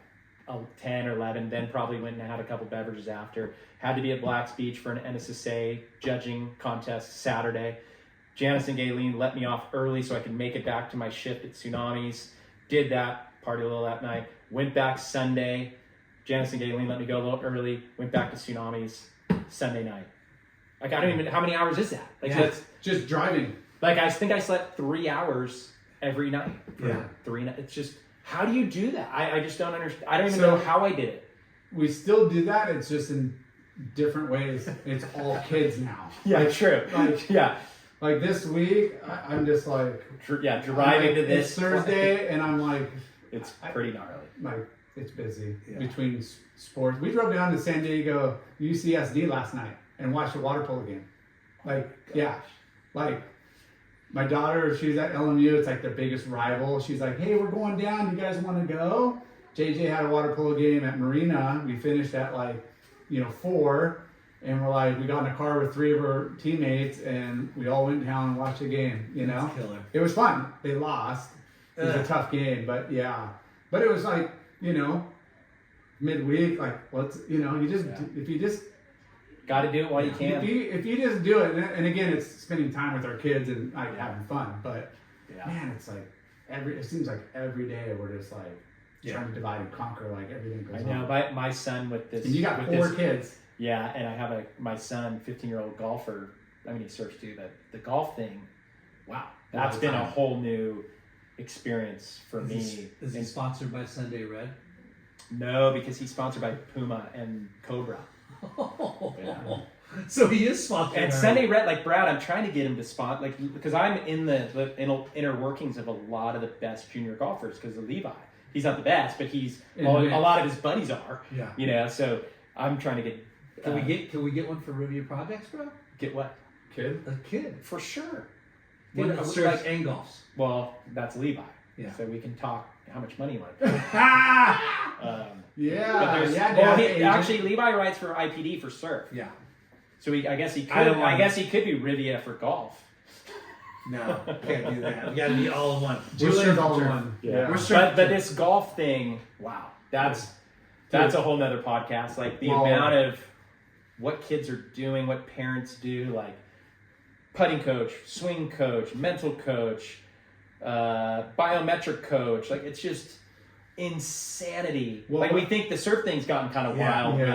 with Every Sign sport. Z and like coaches and whatnot. Every sport. Golf is like nothing I've ever seen, nothing I even thought. I couldn't imagine like what a makeup of it is. I would invest just knowing, because once you know the scholarship opportunities in golf, there's a lot of scholarship opportunities.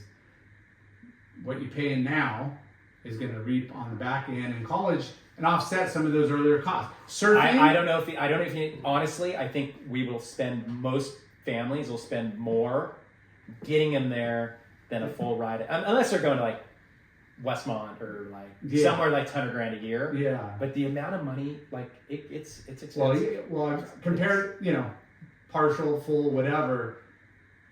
Surfing, there's no return. I mean, No, for sure. There's no return. Yeah. Like unless Yeah. they, Yeah. and I think There is there is a return. The biggest return there is Spending time. Yeah, spending time with your kids But and you don't having need, fun. like, I mean, No, I- honestly, I've almost been, I came from the background of competitive surfing, and I've never told my kids not to do it. I've always just kind of waited for them to have that self-motivation. Yeah. And like with Levi, my son, like he does contests, but it's all local, and really surfing for him, because golf is so gnarly and so tough on your mental state. Like surfing for him is fun. Yeah. Like I always say it, like we're the Santanofi family versus the Lowers family. Yeah. We go, we ride different boards, we barbecue on the beach, versus we And video every wave of the kid ripping on. Now, Shay, who you saw this morning, she had her first lesson with Coach Simo this morning, which is full circle. And she's getting pretty into it, so I have a feeling I'll be down at the NSSA's here soon. Wow. Yeah, I think our youngest has got there. He's asking, like, Which is rad. I'm he's stoked on it, but He's done the one Huntington Beach City contest like last month, and now he's already asking like, when's the next event? And I'm like, oh, shit. Yeah. I've like not wanted to do it, but now that Shay's doing it, Yeah. I'm kind of excited. Go How down. old is she? 13? 13. 13? Go to different spots, Yeah. and like I talked to Ryan Turner a bit about it, just Yeah. because he, now he's He's in it. all Bailey's in, and on fire. oh, Yeah. dude, I told Ryan, Ryan's, I think, probably the most humble person. So mellow. We didn't talk about that. I was on those first few trips with the Turners before they did Burning the Mat, or no, not Burning the Mat. I did Burning the Mat with them. Second Thoughts. Yeah. Yeah. So I've known him forever, but Brian is probably the most humble guy I've ever met. And I'm talking to him about Bailey. I'm like, dude, Ryan, like, she's WC material soon.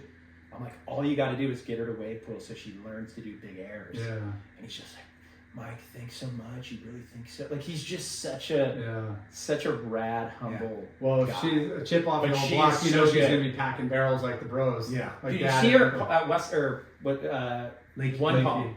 No, One the palm. one palm footage. I didn't Oh see my one palm gosh. footage of her. It's that? I know it's she was a insane. lady. It's insanity. No. Or no, I think it's one palm. Like go on her Instagram, it's on there because she does the Lakey trip, and then her and Ryan went to I think one palm, and she's just packing like thick sip barrels. Yeah. It's epic. And she Yeah. just rips like that layback. She just put. I mean, and I love it because I'm like, Shay loves Bailey, and Bailey is just like Ryan, so humble and so nice to Shay. Yeah. Like, Shay, hey, how you ripped that one, or posting on her Instagram. My daughter just loves it. So That's cool. love that girl. So where's your favorite surf trip? Like, where's your wave? If you had a plane to catch right now, where would you go? Right now, like back in the day, it would probably be Indo, and now, honestly, I can't wait to go to Pavonis again. Yeah. Because Kuka Pinto has, like, he's a part of this, like, wellness retreat right on Pavonis. Nice. So that's, Goofy, land yeah, left. it's goofy. It's, these days, even back then, I've never been, like, Big Wave Dave. Yeah. Like, all my buddies were, like, Potts and Bogle and McCullough. And I always did it just because I had to, and survival mechanisms. So Pavona is like 6 foot, perfect shape, like that just Perfect. gets me pretty excited. Yeah. Yeah. I've never surfed there, but I want to. Yeah, I did a split trip there with Dave Post, Les Walker, Brad Doherty a long time ago, Nice. and Josh Palmer. We did like a little video Yeah. clip with Palmer was doing videos, and The Kill? we had the best time. Yeah, I think it was like the Kill 5 or something. Yeah. Yeah, Awesome. yeah. Well, dude. Well, we know you're riding. You're riding the Kuka Pintos, right? Like, I ride Kuka. Well, I'm getting out on Friday. I've only like seen him and Yeah. tested one, and then I'm riding. I still have some Chaz's. Nice. His boards are epic, and then Matt Keenan took over Smith, Jordy's dad's Yeah. SMTH. So my son's riding those boards, and I got one, and those things are pretty insane. Yeah. Yeah. I saw him. He was there this morning too, right? Yellow board. Yeah. Yeah. Yeah. And So that was? Levi, my son. Yeah, I saw the Smith. I saw the board, and then I was looking at the label, and I'm like, "Is that Jordy's?" Like, Yeah, that was the first day he rode that board because, kids when they start growing, he Yeah. got at 5'2", and by the time it got here from South Africa, he grew 2 inches. Oh, it's So then I'm like, Keenan, dude, I'm sorry, man, but you got to send him another board. Oh, it's just So that was the first day he rode the Yeah. bigger board. It's so crazy. Yeah, Dude, my son and I look up to him now. I'm like, "Are you fucking kidding me right now?" yeah, Like- and it happens quick. Quick. Like when they're in that period of the hormones and whatnot, it's like boom, boom, Shit. wake up overnight. They're So how old 2 are inches your bigger. kids? I have 17-year-old Reese, who's at Los Al, who still does the surf team there, and then 15-year-old Levi, 13-year-old Shay, and 10-year-old Tatum. So yeah, 4-pack, a lot of work. Yeah. Inexpensive. Yeah. Yeah. I mean, I love it, but it's a lot. Yeah. But wouldn't want it any other way. Yeah. But my wife does most of the heavy lifting. I'm grinding, Yeah. working all day, and she's tooting them around. She does hair like a day a week, so she's got a pretty good little work-life balance for her. Yeah. Well, if you call it that. I mean, basically, she's just chauffeuring Super the mom. kids. Yeah, Like chauffeuring all of the our kids. wives? Yeah, Yeah. exactly. Yeah, they're all super moms. I swear, like I would be. I'm the fourth kid, actually. You know, just Yeah. be here, do this. I'm good. This schedule this. You got that? And I'm like, You know how it is. Yeah. You're the same way. Yeah. It is They pretty do. gnarly. They run, Like, they run everything. You run know. shit. I know it's gnarly. Did you see that email? I'm like, which one? I'm like, my head's. It's so gnarly. I'm going here straight to pick up Levi from workout at Yeah, 7:30. I gotta go pick up a kid at water polo and then We got pretty go gnarly. back to school. Well, shoot, dude. Thanks, This boys. is- This has been a long Yeah, time coming. thanks for having me. Appreciate it. Sorry it took so long. Stoked to see our friends, rise up in the industry. Stoked that you're at a killer brand, and you Free Fly's doing some good things. Thanks to all our sponsors, Earth Pack, Finless Skateboards, Cavallera Pools and Spas, Murph Electric Bikes, Clear Weather Brand, Bonsai Bowls, Bonsai Bowls, Foo Wax, Boo Wax, Finless, Capacity. Towels, Capacity, what is Shoots. That's it. But thank you, Mikey, Riles, Reilly. Oh, that's sick. Yeah, little retro. All the hardware boards that we make. Oh, Those like retro, Yeah, like yeah, long boards and stuff. Yeah, sick. Nice. I mean, if you're in the stopping ground, go check them out. I'm there. Dude, All right. Thank you. it's been awesome. Thank you. Thanks, boys. Peace. Dude.